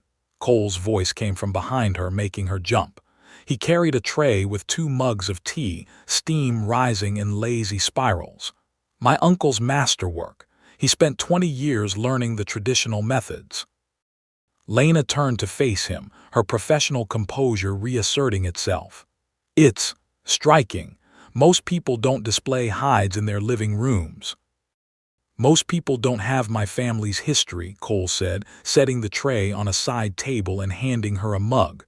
The Tso family has been involved with traditional practices for generations, not all of them legal by modern standards, not all of them ethical. He sat in the matching armchair across from her, and for a moment they regarded each other in silence. Lena felt the weight of his gaze, the sense that he was evaluating her, testing her reactions. Tell me about the journals, she said. Cole sipped his tea, his eyes never leaving her face. My uncle Hostin So was a respected Hadalai, healer, singer, keeper of ceremonies, but he had another interest, one that he pursued in secret. He wanted to understand the Yi Naldlusha, not to become one, that would be unthinkable, but to know them, to document them, to pull back the veil that has always surrounded them. And he succeeded. He succeeded too well, Cole said, his voice dropping to a whisper that barely carried over the crackling fire. He found them, Ms. Morrison. He found where they live, how they live, what they require, and in finding them he became involved.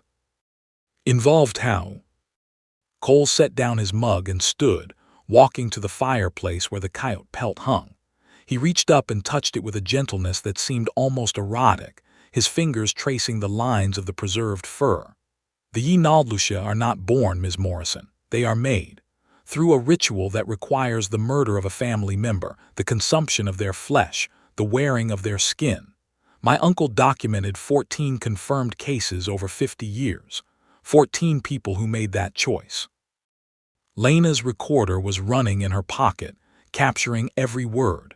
This was gold, she thought. This was the kind of material that would make her famous, that would establish her as the foremost authority on Navajo witchcraft. The ethical concerns faded in the face of academic glory. Can I see the journals? She asked. Cole turned from the fireplace, and in the flickering light, his face seemed to change, to elongate, to become something other than human. It was a trick of the shadows, Lena told herself, a product of fatigue and suggestion. But when he spoke again, his voice had dropped an octave, carrying resonances that made her teeth ache. The journals are difficult to access, he said. They contain knowledge that is dangerous to the unprepared, but I can show you something else. Something my uncle prepared for just such an occasion. A demonstration, if you will. He reached up and began to unbutton his shirt, his movements deliberate and unhurried. Lena stood, suddenly uncomfortable, suddenly aware of how isolated they were, how far from help. Mr. Tso, I don't think. "Don't speak," Cole interrupted, his voice sharp as a knife. "Don't say anything, just watch." He removed his shirt, and Lena saw that his chest was covered in scars. Not random marks of injury, but deliberate patterns, lines that intersected and curved in designs that seemed to move when she tried to focus on them. And there, over his heart, was a mark that made her want to scream. A bite wound, human teeth, the skin purpled and raised as if the injury were fresh. "My father," Cole said, touching the wound with reverence. "I took his life on the winter solstice 3 years ago. I ate his heart while it was still beating. I wore his skin for 4 days and 4 nights, and in doing so I became what I am." Lena was backing toward the door, her mind refusing to process what she was hearing. "This is insane," she said, her voice shaking. "You're insane." "Am I?" Cole asked, and his smile was no longer human. "Then why did you come, Lena? Why did you say the name over and over, inviting us? We heard you. We always hear." He moved toward her, and his legs bent wrong, his joints reversing in a way that should have been impossible, that made his gait a loping, predatory prowl. His face was stretching, the skin seeming to flow like wax, revealing something beneath that was covered in fur, something with a muzzle and teeth that were too long, too sharp, too numerous. "Don't scream," the thing that had been Cole said, and its voice was layered, Cole's voice overlaid with something older, something that had never been human. "Screaming makes it worse." Lena screamed anyway, backing through the door into the desert night, running for her jeep with every ounce of strength she possessed. Behind her, she heard laughter, not human laughter, but the yipping, howling chorus of coyotes, dozens of them surrounding the ranch, blocking every path of escape. She reached the jeep and fumbled for her keys, but they weren't in her pocket. She had left them in the house, on the table by the door, and the door was now blocked by a figure that stood on 2 legs but moved like an animal, that wore Cole's clothes but was no longer Cole at all. "You wanted to know," the Skinwalker said, its voice coming from everywhere and nowhere. "I'm going to show you." It lunged, and Lena ran into the darkness, into the desert, into the night that had been waiting for her since she first whispered a name that should never be spoken. Behind her, the coyotes sang, and the stars overhead seemed to dim, and somewhere in the distance, a phone rang with a cracked screen that no human hand had touched. Lena ran until her lungs burned and her legs gave out, until she collapsed in a dry wash that offered no shelter, no hiding place, no hope. Above her, the moon rose full and red, and in its light she saw them coming.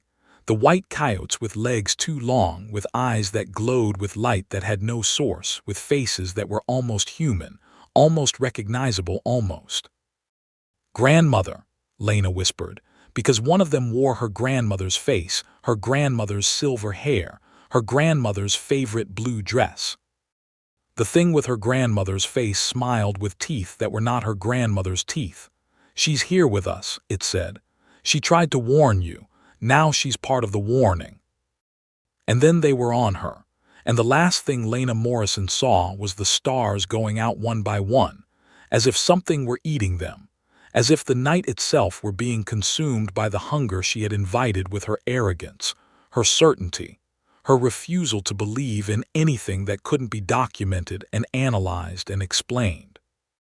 She died screaming, but the desert swallowed her screams, and no one heard and no one came, and the only record of her passing was a thesis that would never be completed, a title page that would gather dust in an abandoned computer file. Performative fear, the commodification of Navajo witchcraft in contemporary tourism.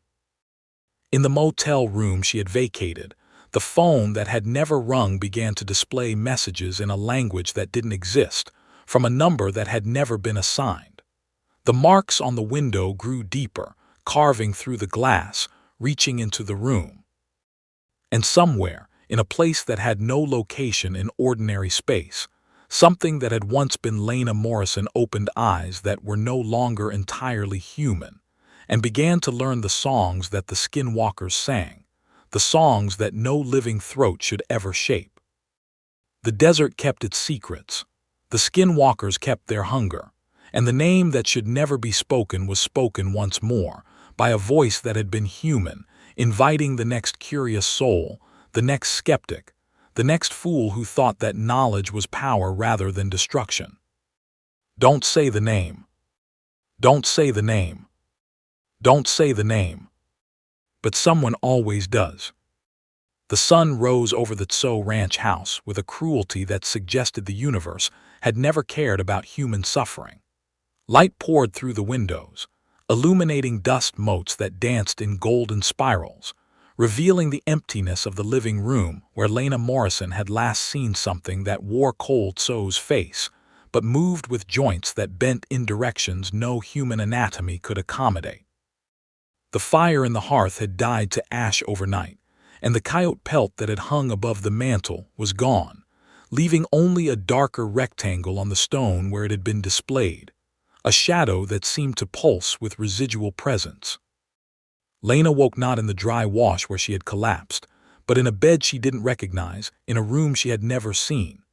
The sheets were rough cotton, the color of old bone, and they smelled of cedar and something else, something musky and organic that made her want to claw her skin from her body.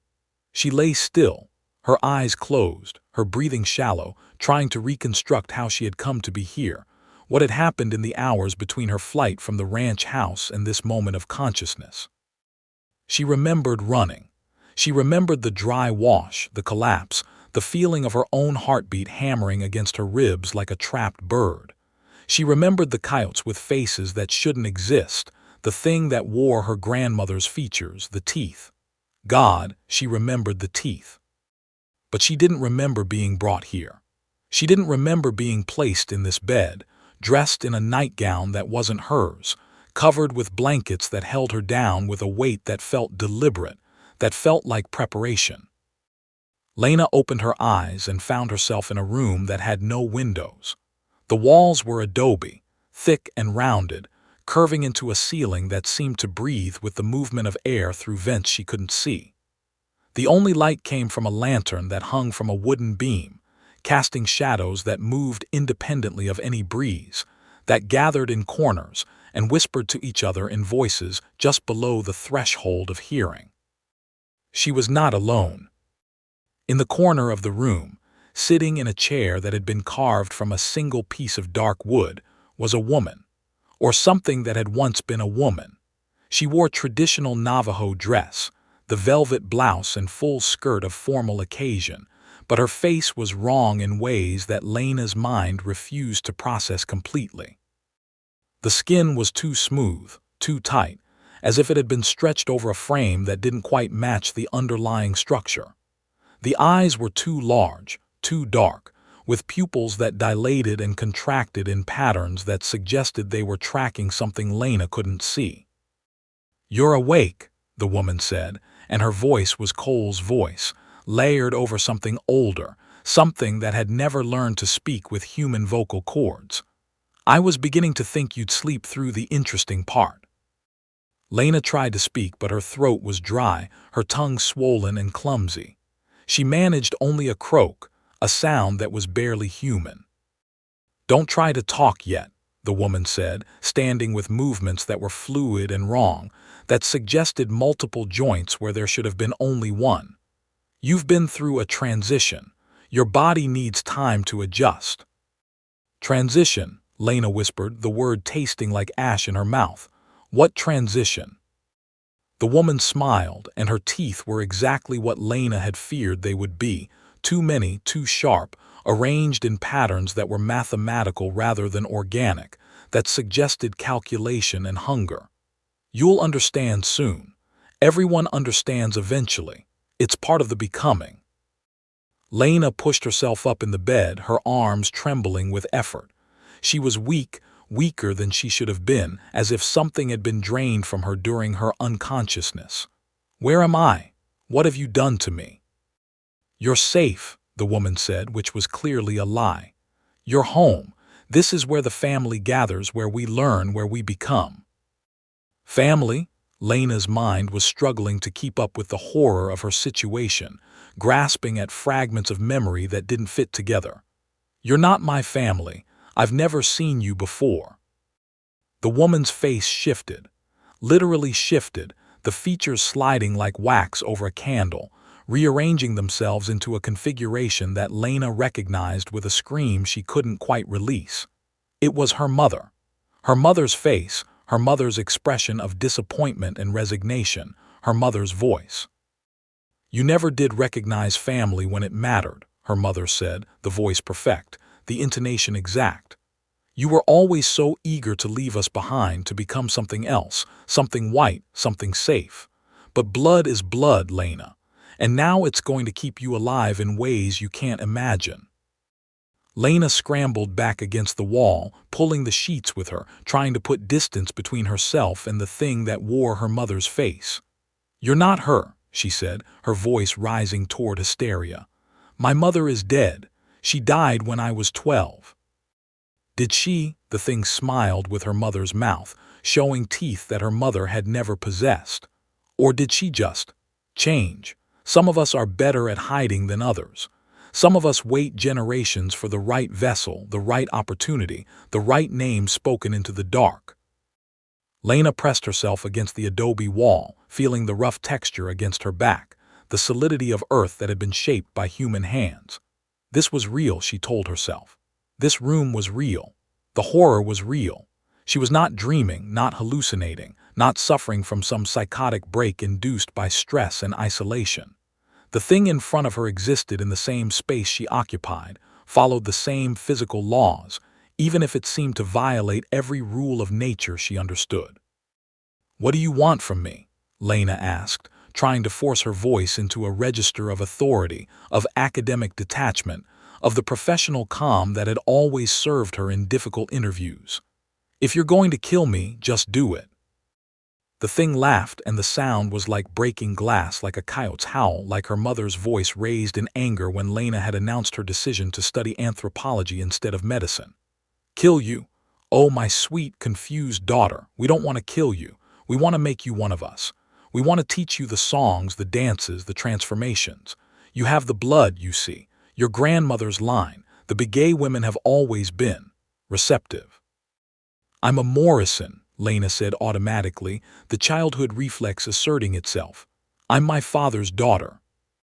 "You wish," the thing said, its face shifting again, becoming a composite of features Lena didn't recognize, a face that was almost beautiful in its alien symmetry.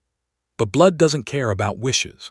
Blood doesn't care about names or marriages or the identities we construct for ourselves. Blood remembers. Blood calls. And your blood has been singing our songs since before the white men came, since before the Navajo were Navajo, since before there were humans to call themselves anything at all." It moved toward her, and Lena saw that its hands were changing, the fingers lengthening, the nails becoming claws, the skin taking on a texture that suggested fur beneath the surface. "Let me tell you a story," it said, settling onto the bed with a weight that made the frame groan. "Let me tell you about the first ones, about the beings who lived here before the ice, before the mountains, before the desert was dry. They didn't have names, not the way we understand names. They didn't have bodies, not fixed and permanent like ours. They were possibility, potential, the shapes that could be worn by those with the knowledge and the will to wear them."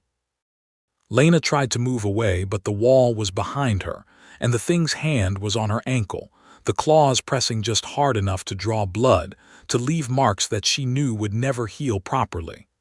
"The humans came," the thing continued, its voice becoming rhythmic, hypnotic like a chant or a spell. "And the first ones were hungry. They had always been hungry, but now there were vessels, containers that could hold their essence, that could walk in the world of matter and take what they needed.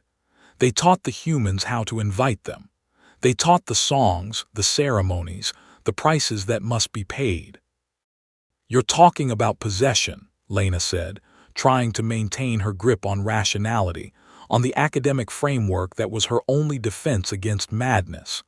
"Demon possession, cultural explanations for mental illness." The thing's hand tightened on her ankle and the claws pierced skin, sending pain shooting up Lena's leg. I'm talking about evolution, it said, its voice dropping to a whisper that seemed to come from inside Lena's own skull.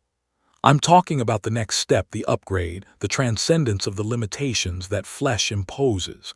The first ones don't possess. They merge. They become. And in becoming, they grant power beyond anything your science can measure. Power to do what? Lena asked, the pain clearing her mind, focusing her attention. Power to terrorize, power to murder. Power to survive, the thing said simply. Power to endure when the world changes, when the climate shifts, when the humans destroy themselves with their cleverness and their greed. The first ones have survived 5 mass extinctions. They will survive the 6th, and those who join them will survive as well. It released her ankle, and Lena looked down to see 4 puncture wounds that were already closing, that were healing with a speed that was impossible, that left her leg feeling hot and strange, as if something were flowing into her through the wounds, something that was changing her from the inside out. "You're infecting me," she said, the realization hitting her like a physical blow. "That's what this is. You're turning me into one of you." "We prefer initiating," the thing said, standing and moving toward the door. "But yes, the process has begun. Your body is learning new patterns, new possibilities. Soon you'll be able to hear the songs, to see the shapes, to wear the skins that will grant you power beyond your imagination." "And if I don't want this," Lena asked, "if I refuse?" The thing turned at the door, and its face was fully animal now, a coyote's muzzle with human intelligence glowing in the eyes. "Then you die," it said, "and your body becomes food for those who do want what we offer.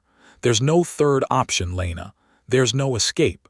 There's only the transformation or the consumption. Choose wisely."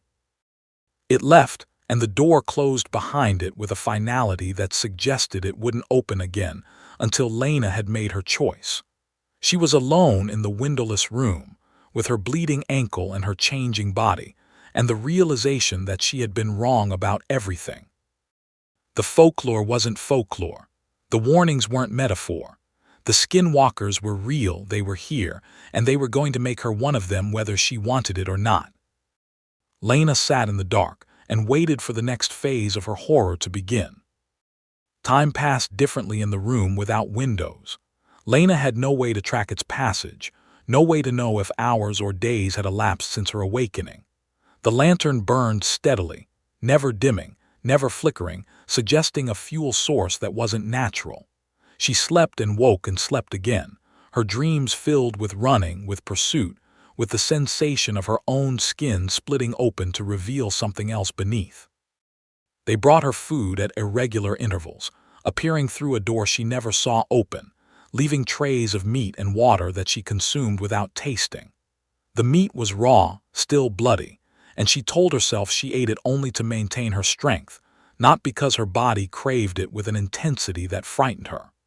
The water tasted of minerals and something else, something that made her dreams more vivid, that made the boundary between sleeping and waking increasingly permeable. She tried to escape. Of course she tried. She searched every inch of the adobe walls for weaknesses, for seams, for any opening that might lead to freedom. She pounded on the door until her fists were bruised and bleeding, screaming for help that never came. She examined the ceiling, the floor, the bed frame, looking for tools, for weapons, for anything that might serve her in a struggle against her captors.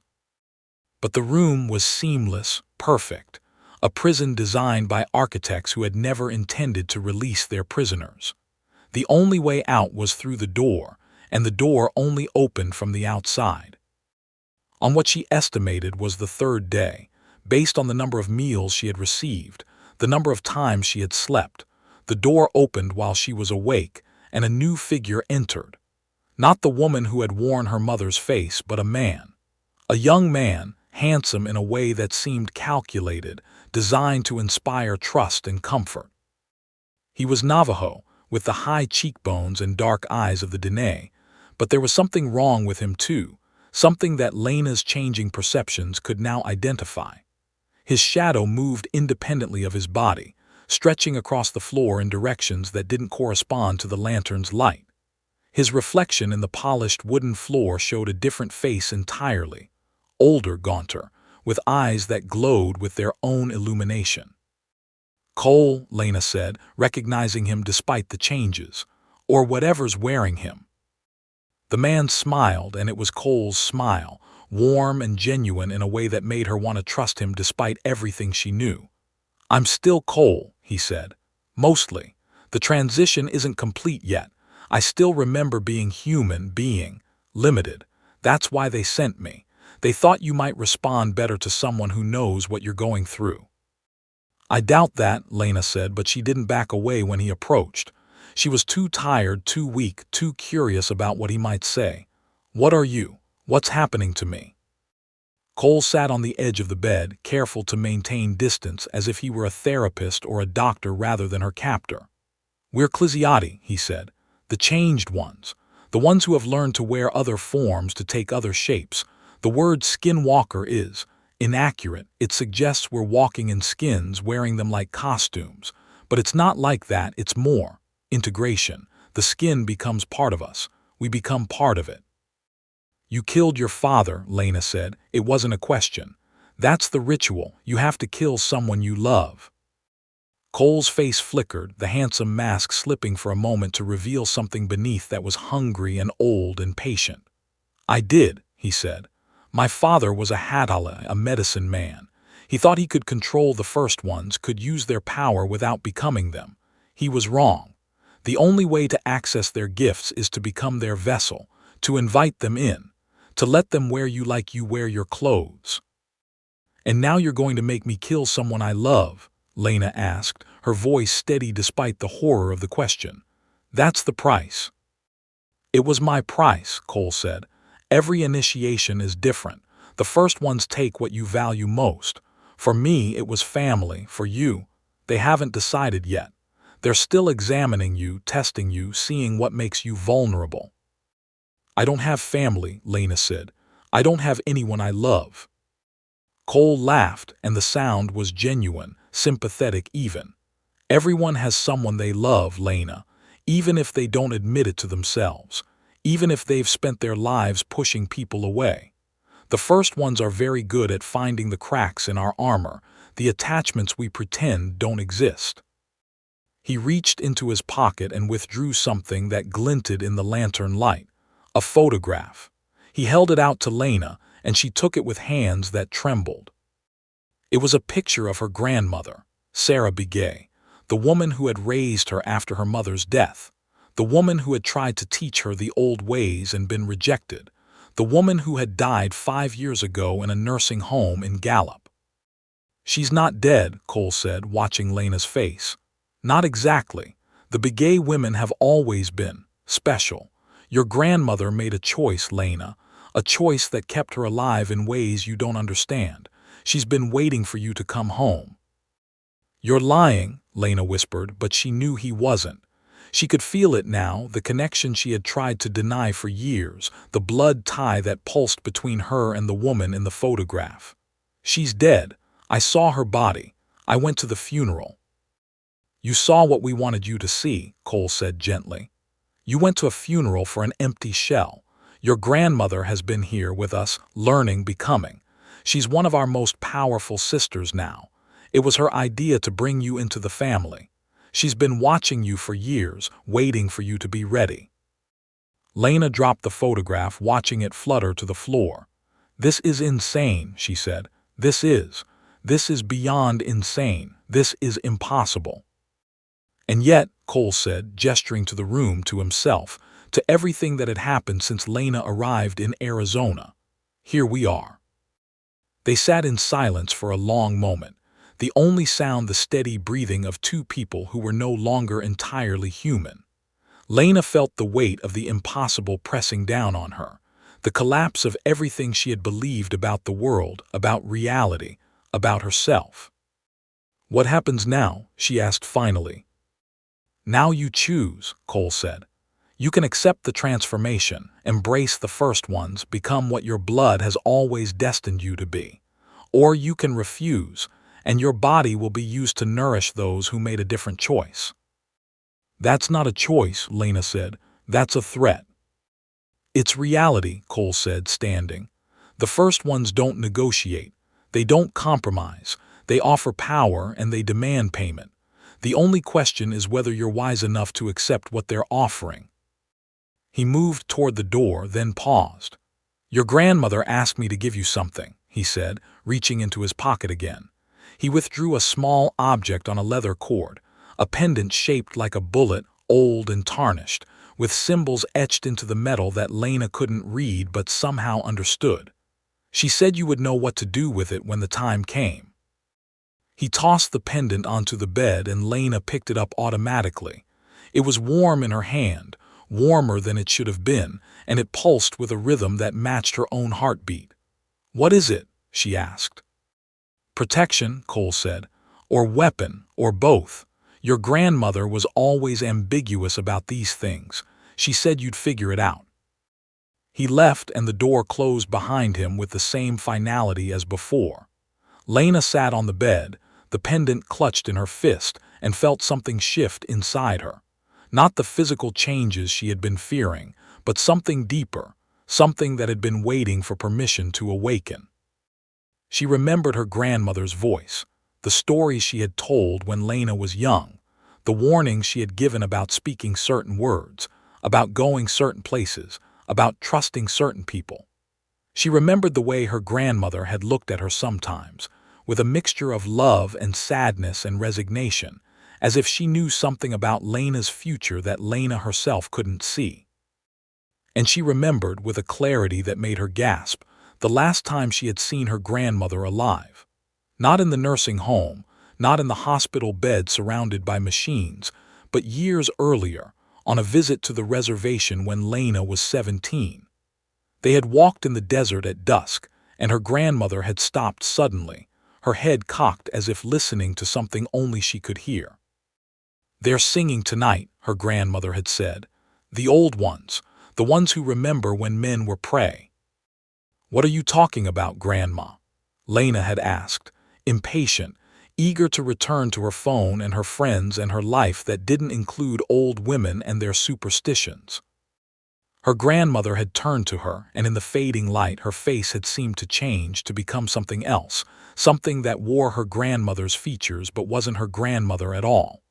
One day you'll understand, she had said. One day you'll hear them too, and when that day comes, remember this, the skin is just a door. What matters is what walks through. She had pressed something into Lena's hand then, something small and cold. Keep this, she had said. Don't lose it. Don't show it to anyone. And if you ever find yourself in a place where the walls have no windows and the doors only open from outside, use it. Lena had forgotten about that moment, had buried it under years of academic achievement and professional ambition, and the deliberate amnesia of someone who didn't want to remember being frightened by her grandmother's strangeness.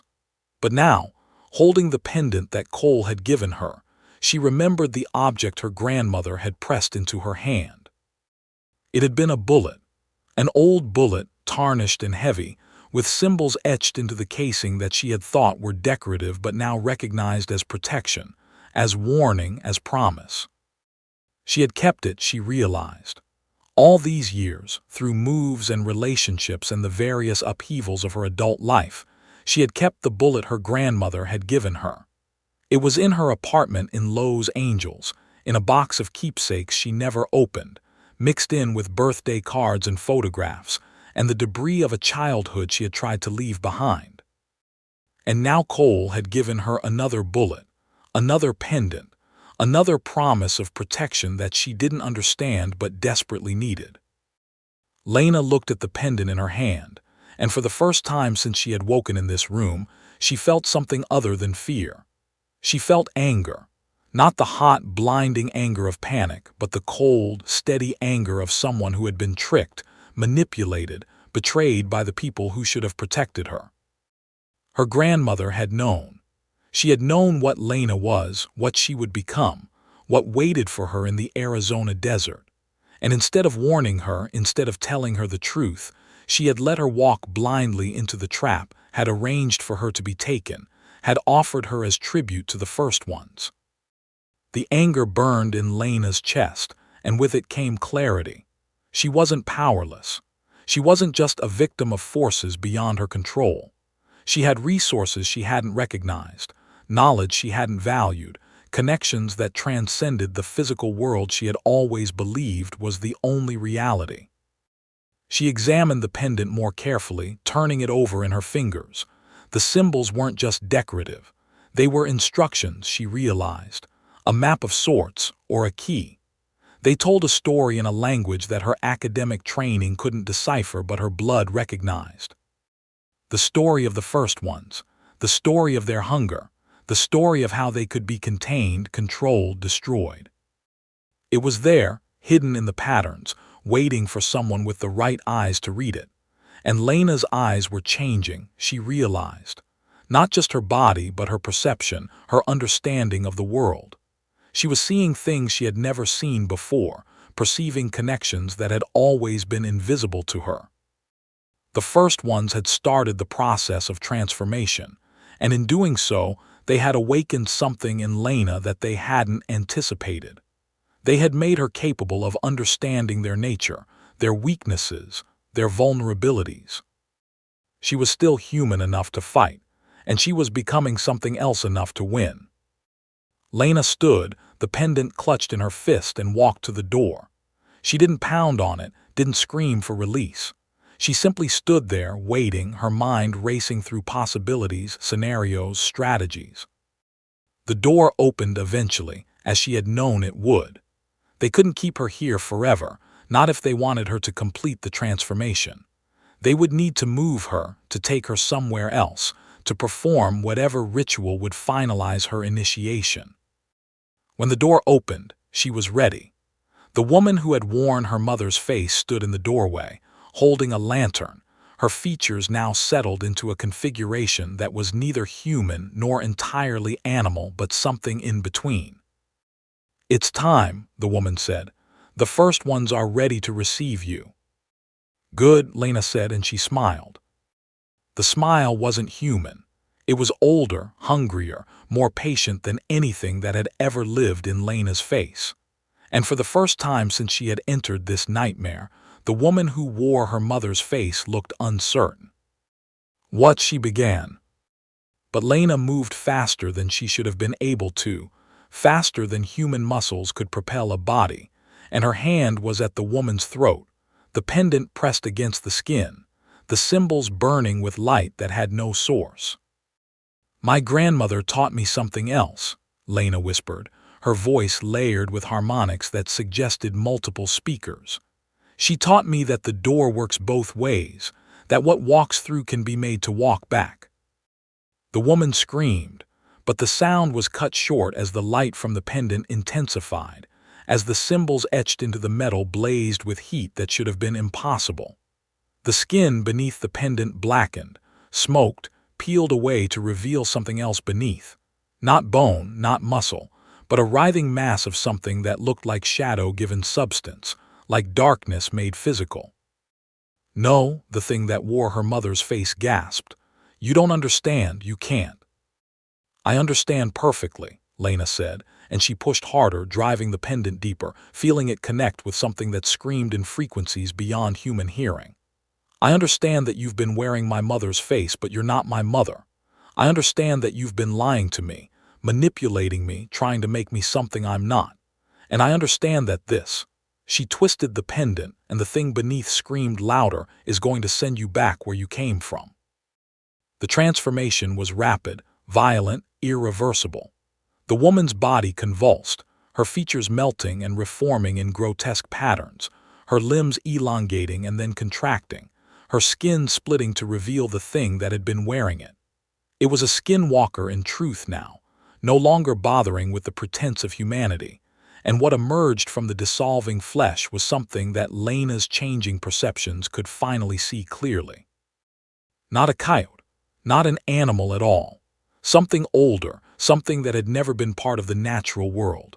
A mass of joints and teeth and eyes that opened and closed in patterns that suggested hunger beyond comprehension. The first one, the entity that had been wearing the skin, that had been pretending to be human, that had been playing with Lena as a cat plays with a mouse. You think you can hurt me, the thing said, its voice coming from everywhere and nowhere, vibrating in Lena's bones and teeth and thoughts. I am older than your species. I have worn 1,000 skins. I will wear yours when you're done with it. Maybe, Lena said, and she twisted the pendant one final time, feeling something break, feeling the connection between the first one and its vessel snap like a cord under tension. But not today. The explosion of darkness that followed wasn't physical. It was a wave of absence, a ripple in reality that sucked the light from the lantern and left Lena blind, deaf, senseless. She felt herself falling, felt the floor rush up to meet her, felt the impact that should have broken bones but instead seemed to pass through her as if she were made of smoke. When she could see again, the woman was gone. In her place was a pile of skin, empty and collapsed, still warm, still smelling of the musk that Lena now recognized as the scent of the first ones. The skin was her mother's, or had been made to look like her mother's, and it lay on the floor of the doorway like a discarded costume, a hollow reminder of the violation that had been committed. Lena stood, her legs trembling but functional, and stepped over the remains.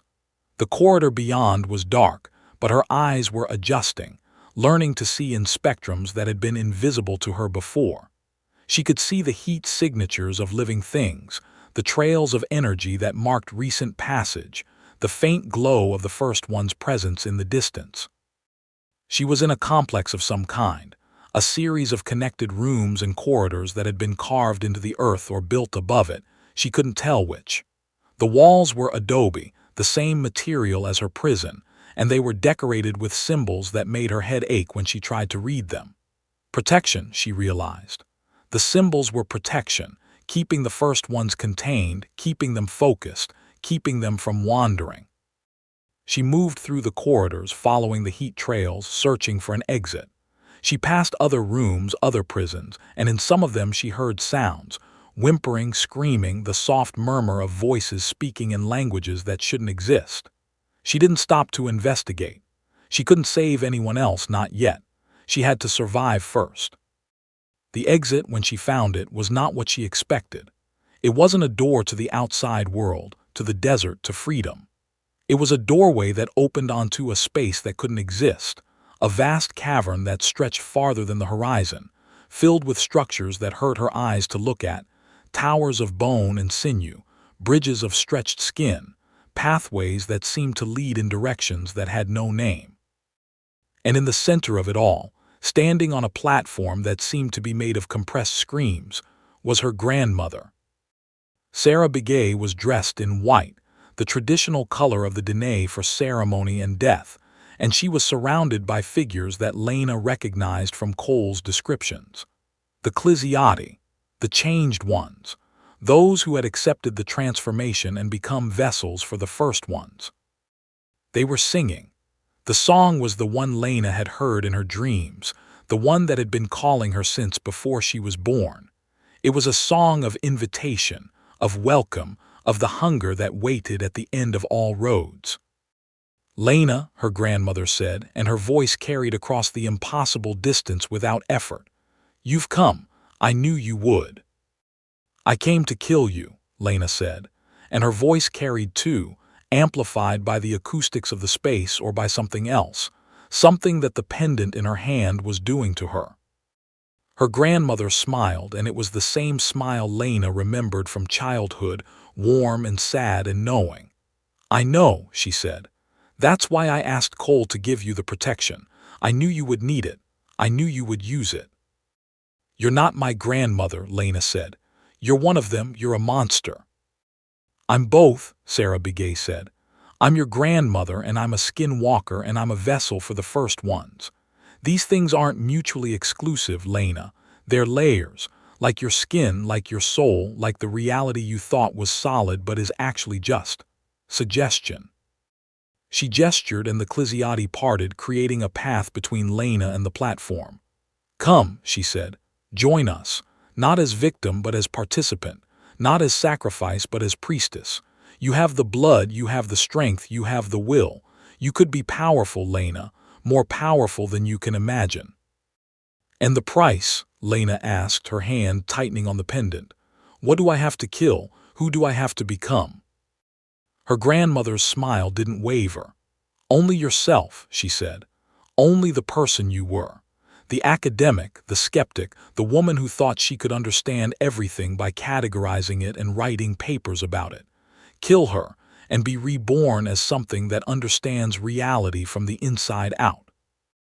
Lena stood at the threshold of the impossible space, the pendant hot in her hand, her grandmother's voice echoing in her ears. She thought of everything she had been, everything she had believed, everything she had lost. The thesis, the career, the identity she had constructed so carefully over 27 years of life. It was all illusion. It was all pretense. It was all a way of avoiding the truth that had been waiting for her since birth. But she wasn't ready to abandon it. Not yet, not for this. No, she said. Her grandmother's expression didn't change, but something shifted in the air around her, something that made the temperature drop and the song falter. No, she repeated. You refuse the gift. I refuse to become a monster, Lena said. I refuse to kill for power. I refuse to wear another's skin.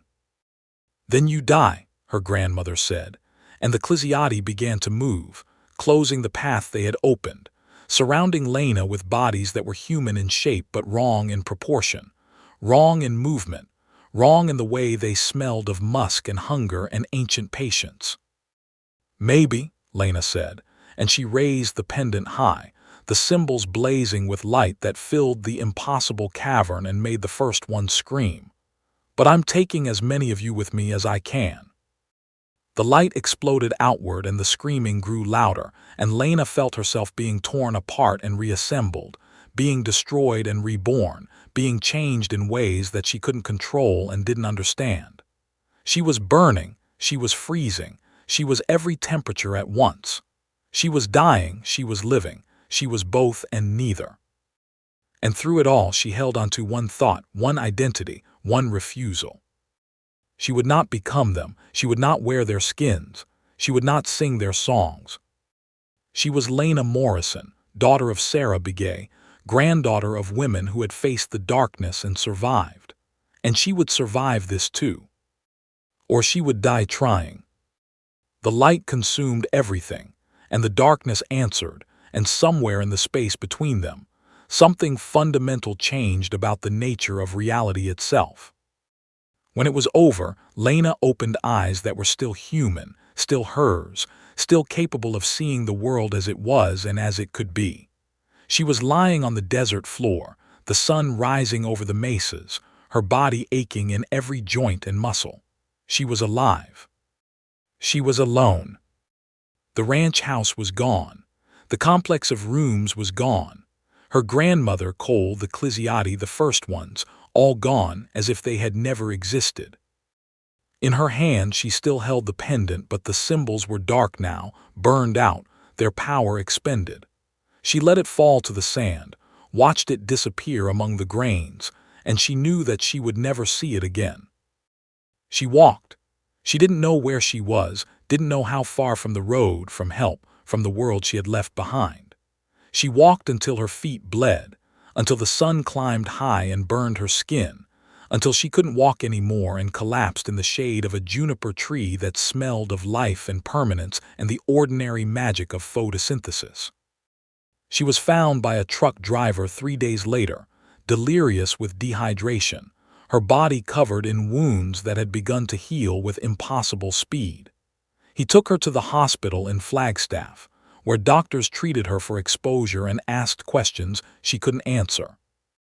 The police came, and she told them a story about getting lost while hiking, about wandering in circles, about being lucky to survive.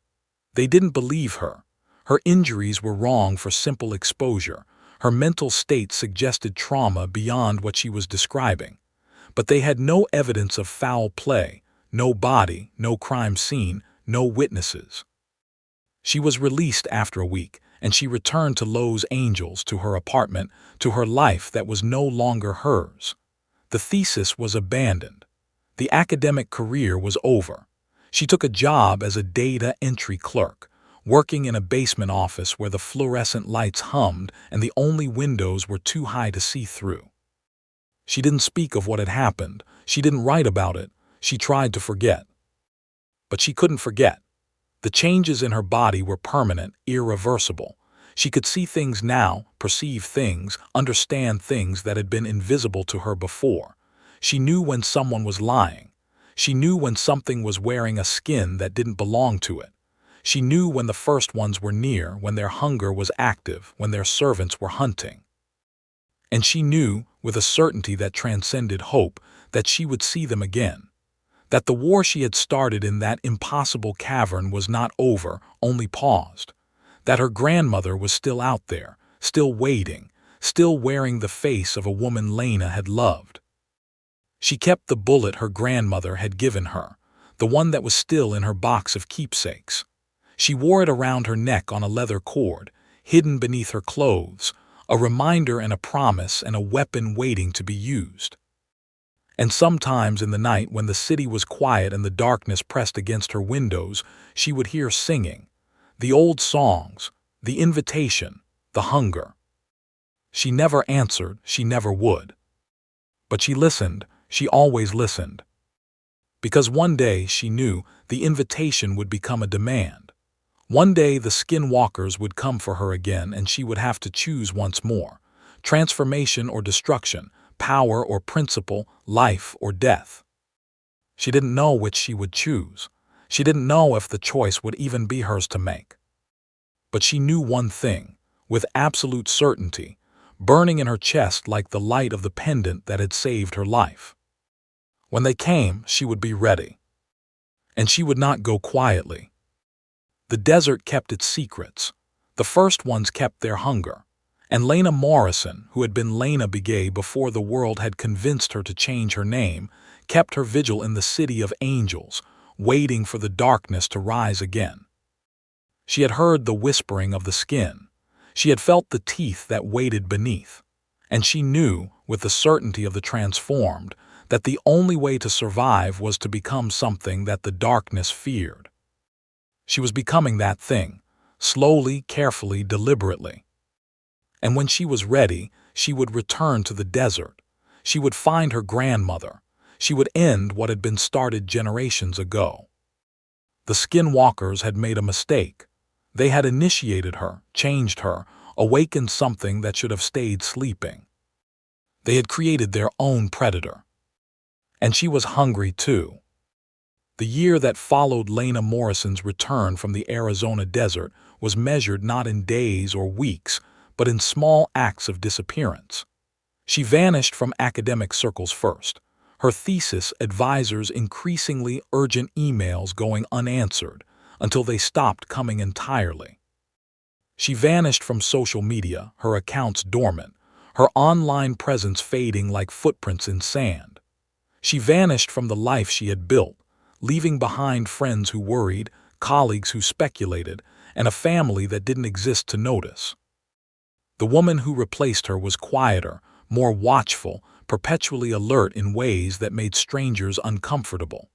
She worked her data entry job with mechanical efficiency, speaking only when necessary, her eyes always scanning the edges of rooms as if expecting something to emerge from the shadows.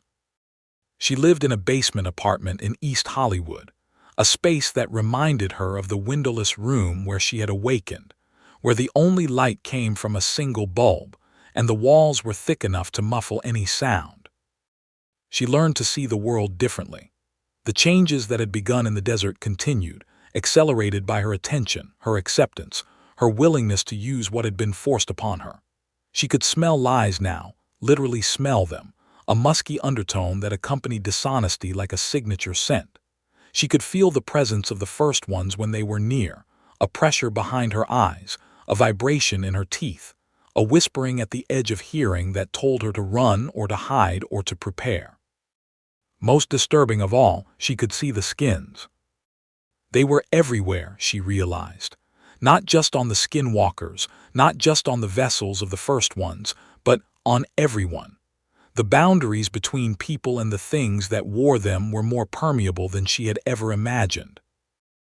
She saw it in the way a coworker's face would shift when they were angry, becoming something older and hungrier for just a moment before snapping back to humanity. She saw it in the homeless man on the corner, whose shadow moved independently of his body, who watched her with eyes that reflected light that hadn't arrived yet. She saw it in herself, in mirrors, in reflections, in the darkened windows of buses and trains. Her own face was changing, becoming more angular, more predatory, the bones of her skull shifting subtly beneath the skin to accommodate something that was growing inside her. She fought it daily, hourly, with meditation and medication, and the will to remain human that she had thought was unshakable. But she was losing. She knew she was losing. The first ones had marked her, initiated her, and the process they had begun wouldn't stop just because she refused to complete it. She was becoming what they wanted her to be, slowly, inevitably, like water wearing away stone. The bullet pendant was her anchor. She wore it always, hidden beneath her clothes, and when she felt herself slipping, when she felt the hunger rising, she would clutch it and remember. Remember the desert, remember the cavern, remember the choice she had made to refuse power at the cost of her humanity. Remember her grandmother's face, twisted by the thing that wore it, speaking words of invitation and welcome. Remember that she had survived. But survival wasn't enough. She knew that now. The Skinwalkers were still out there, still hunting, still wearing the faces of the people they had consumed. Her grandmother was still out there, still waiting, still singing the songs that invited the hungry to feed. And Lena was the only one who knew the truth, the only one who had seen behind the mask, the only one who could possibly stop them. She had to go back. She had to finish what she had started. She had to find her grandmother and end the line of Begay women that had served the first ones for generations. But first, she had to learn. She had to understand what she was becoming, what she was fighting, what weapons might work against an enemy that wore the shapes of loved ones and moved through the spaces between words. She began to research in earnest, not the academic research of her thesis days, but something older, more dangerous. She sought out people who knew things that weren't written in books, who carried knowledge in their blood and their bones. She found a curandera in East LA who could see spirits, a root worker in New Orleans who knew the names of the dead, a Tibetan monk in Queens who recognized what was growing in her and gave her the phone number of a man in Arizona who might help. The man's name was Hostin Yazzie, and he was the last surviving member of a family of Hatalia that had been fighting the first ones for centuries. He lived in a hogan near the place where Lena had been taken, and when she called him, he didn't ask how she had found him. He only asked one question. "How many skins have you worn?" "None," Lena said. "I'm still me, I'm still human." "You're lying," Hostin Yazzie said. "I can hear it in your voice. You've worn at least one, maybe more. The question is whether you took it off or if it's still wearing you." Lena was silent, remembering the moments when she had felt her face shifting, her body changing, her consciousness expanding to include perceptions that had no name in human languages. "I fought it," she said. "I refused to complete the transformation." "That doesn't matter," Hostin Yazzie said. "Once the skin is worn, the wearer is changed, permanently, irrevocably. The only question now is what you do with that change." "I want to stop them," Lena said. "I want to destroy the first ones. I want to free my grandmother." Hostin Yazzie laughed, a sound like dry leaves scraping against stone. "Ambitious, foolish, but not impossible. There are ways to fight them. There are ways to win. But the price is high and the victory is temporary. The first ones are older than time. They will outlast us all." "Then why fight?" Lena asked. "Because that's what humans do," Hostin Yazzie said. "We fight. We survive. We refuse to be prey. Even when the predator is inevitable, we make the hunting costly. We make them remember that we were never truly domesticated." He gave her instructions, told her what she needed to gather, what rituals she needed to perform, what sacrifices she needed to make. He warned her that the path she was choosing would change her further, would push her further from humanity, might destroy her entirely.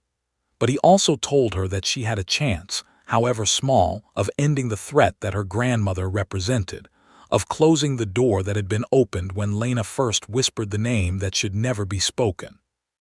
"Come to me," he said, "in 3 days when the moon is dark. Bring what I've told you to bring, and prepare yourself to become something that can hunt the hunters." Lena quit her job. She sold what few possessions she had.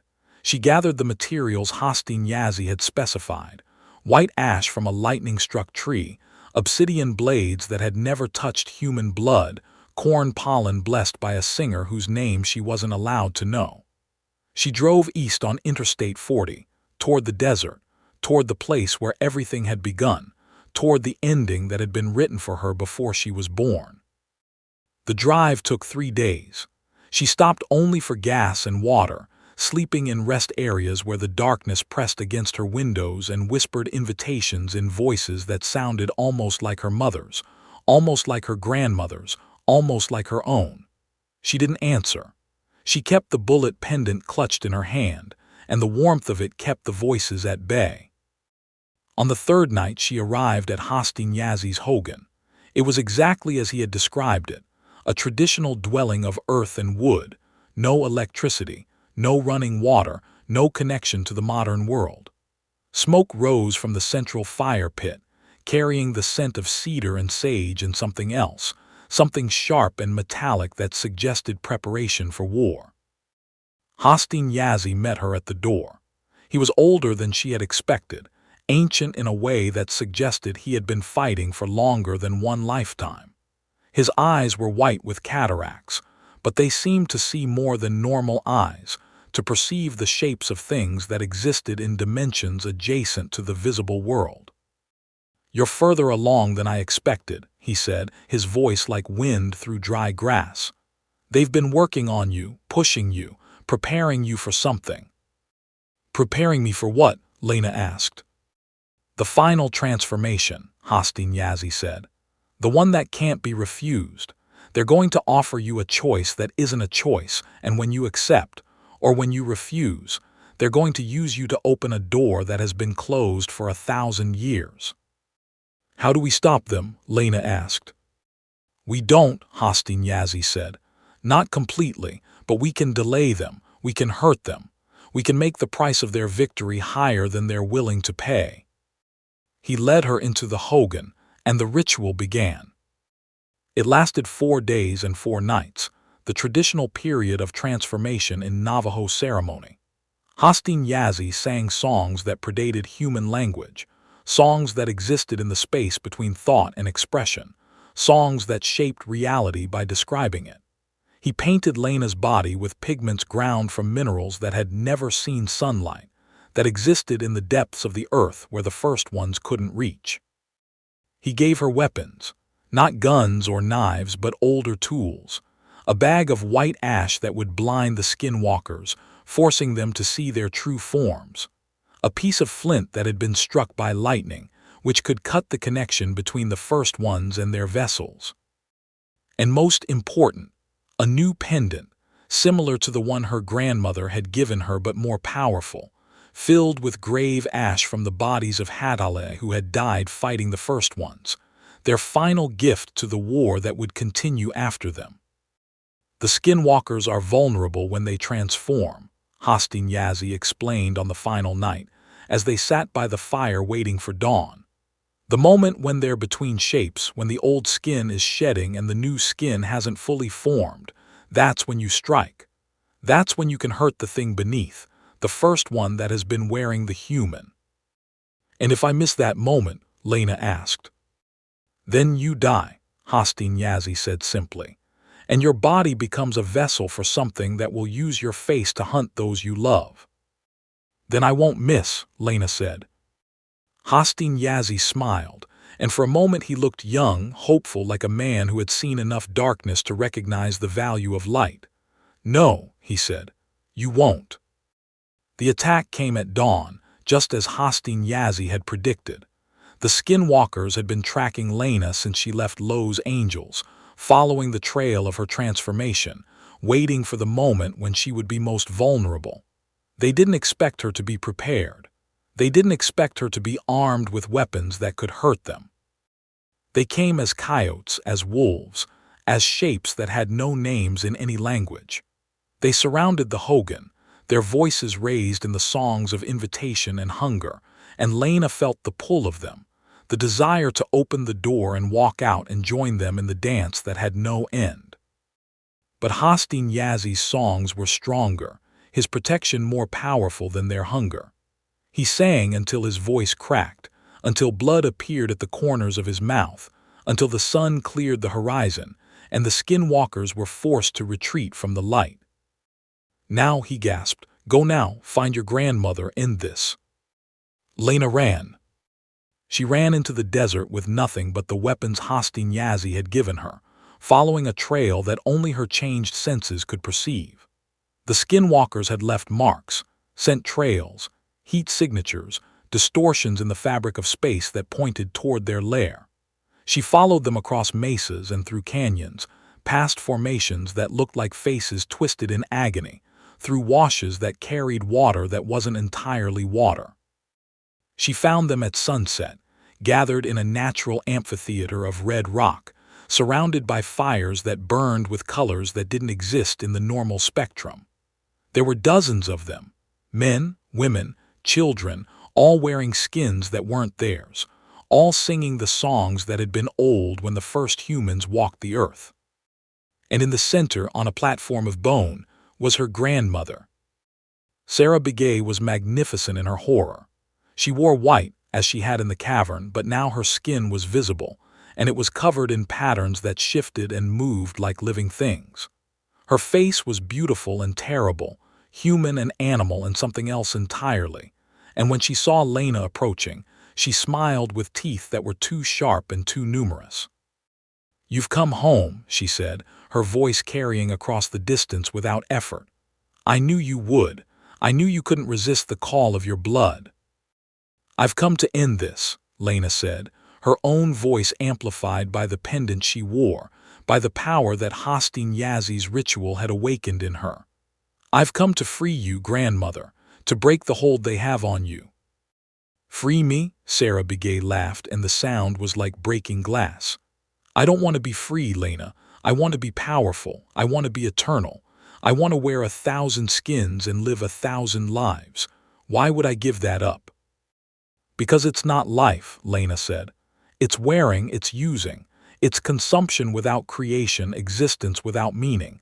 You're not alive, grandmother, you're just persisting." "And what's so wonderful about life?" Sarah Begay asked. "What's so precious about humanity? Look at what humans do to each other, to the world, to everything they touch. We're parasites, Lena, all of us. The only difference between the Skinwalkers and the rest of you is that we're honest about what we are." "Then be honest about this," Lena said, and she threw the bag of white ash. It exploded in midair, spreading a cloud of white dust that settled over the gathered Skinwalkers like snow. And where it touched them, they screamed. They screamed because the ash revealed them, stripped away the illusion of humanity, forced them to see themselves as they truly were. The transformation was grotesque, beautiful, inevitable.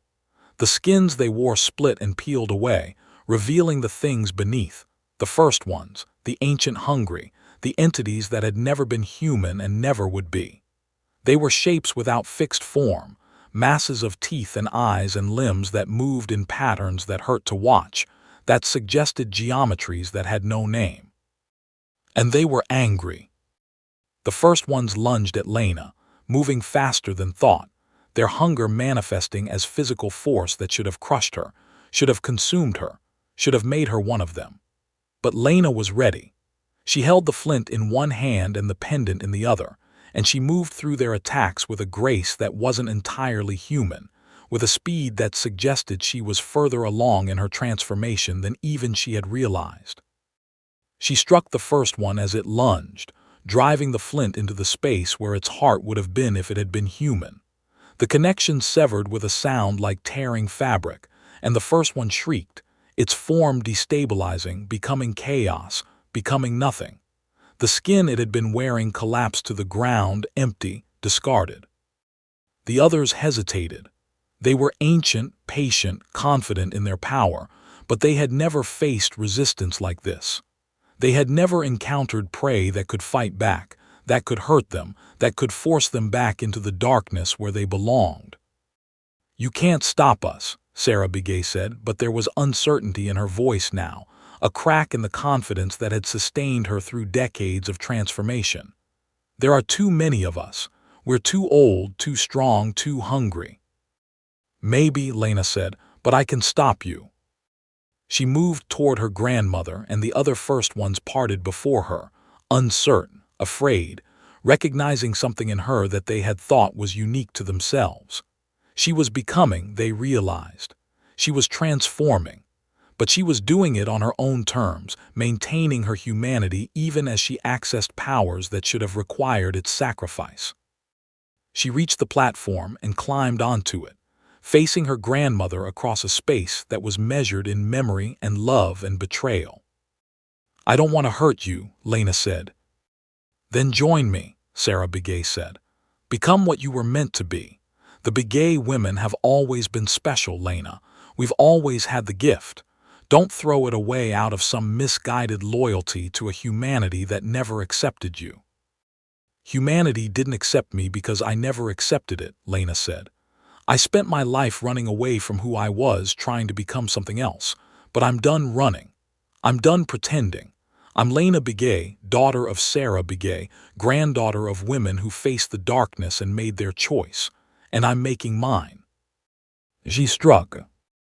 The flint entered her grandmother's chest with a sound like fabric tearing, like breath escaping, like a door closing that would never open again.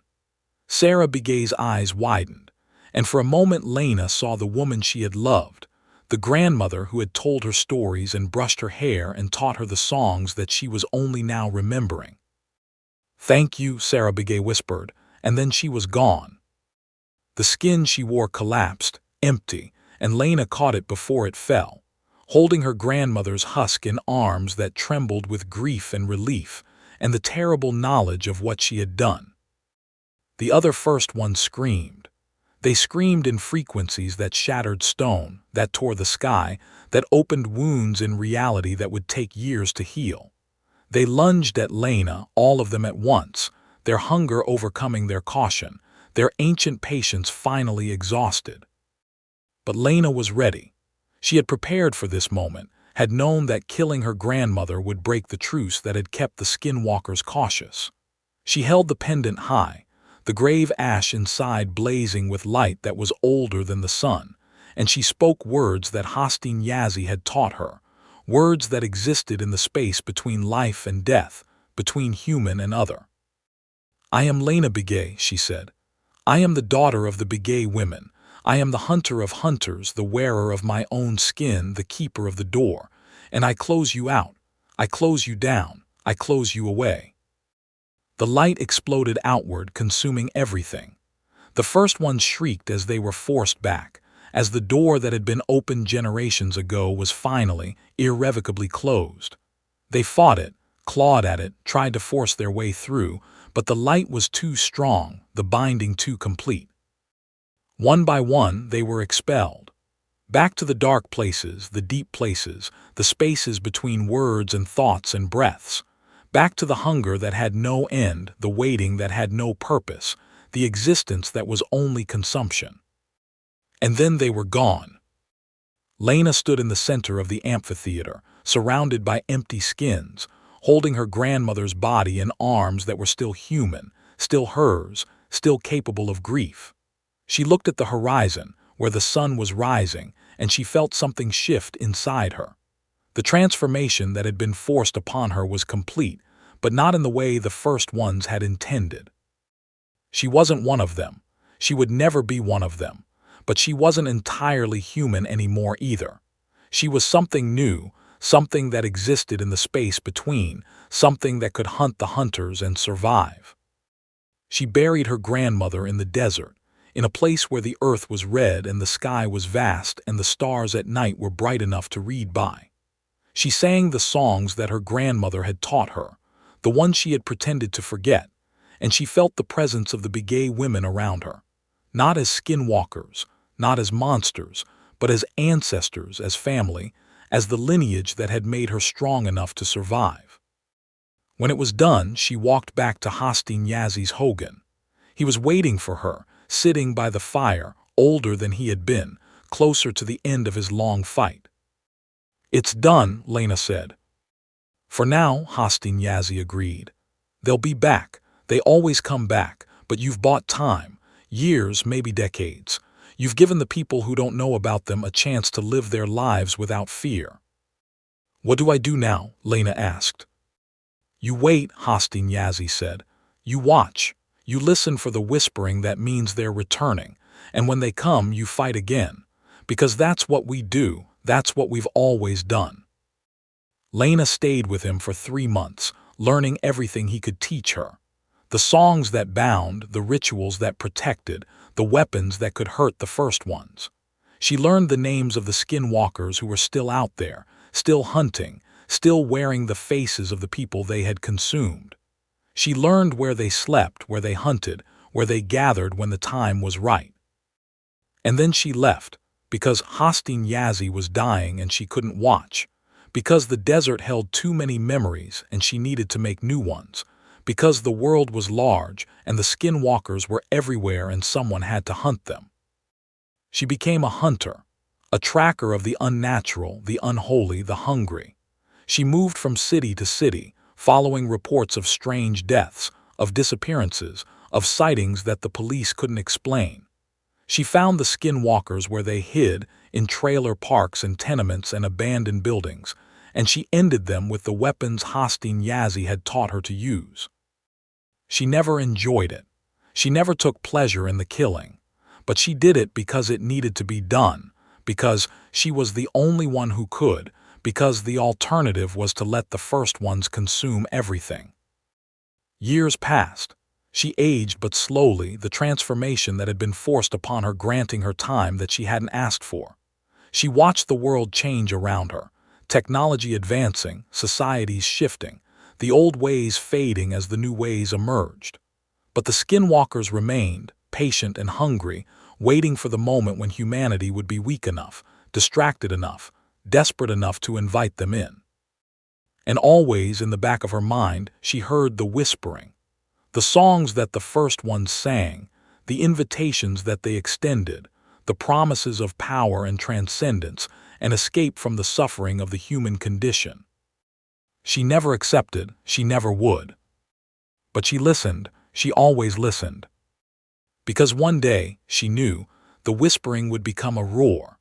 The door that she had closed would crack open, and she would have to stand against the darkness one more time, armed with nothing but her grandmother's pendant and her own stubborn refusal to become what they wanted her to be. She was ready. She would always be ready. The skin whispered, but Lena Begay whispered back. And in the space between whispers, the war continued, eternal and unresolved, the hunters and the hunted exchanging roles in a dance that had no beginning and would have no end. She was Lena Begay, daughter of Sarah Begay, granddaughter of women who had faced the darkness. And she was still here, still fighting, still human enough to remember why. Thank you for listening to tonight's stories. If you enjoyed them, please leave a like and subscribe.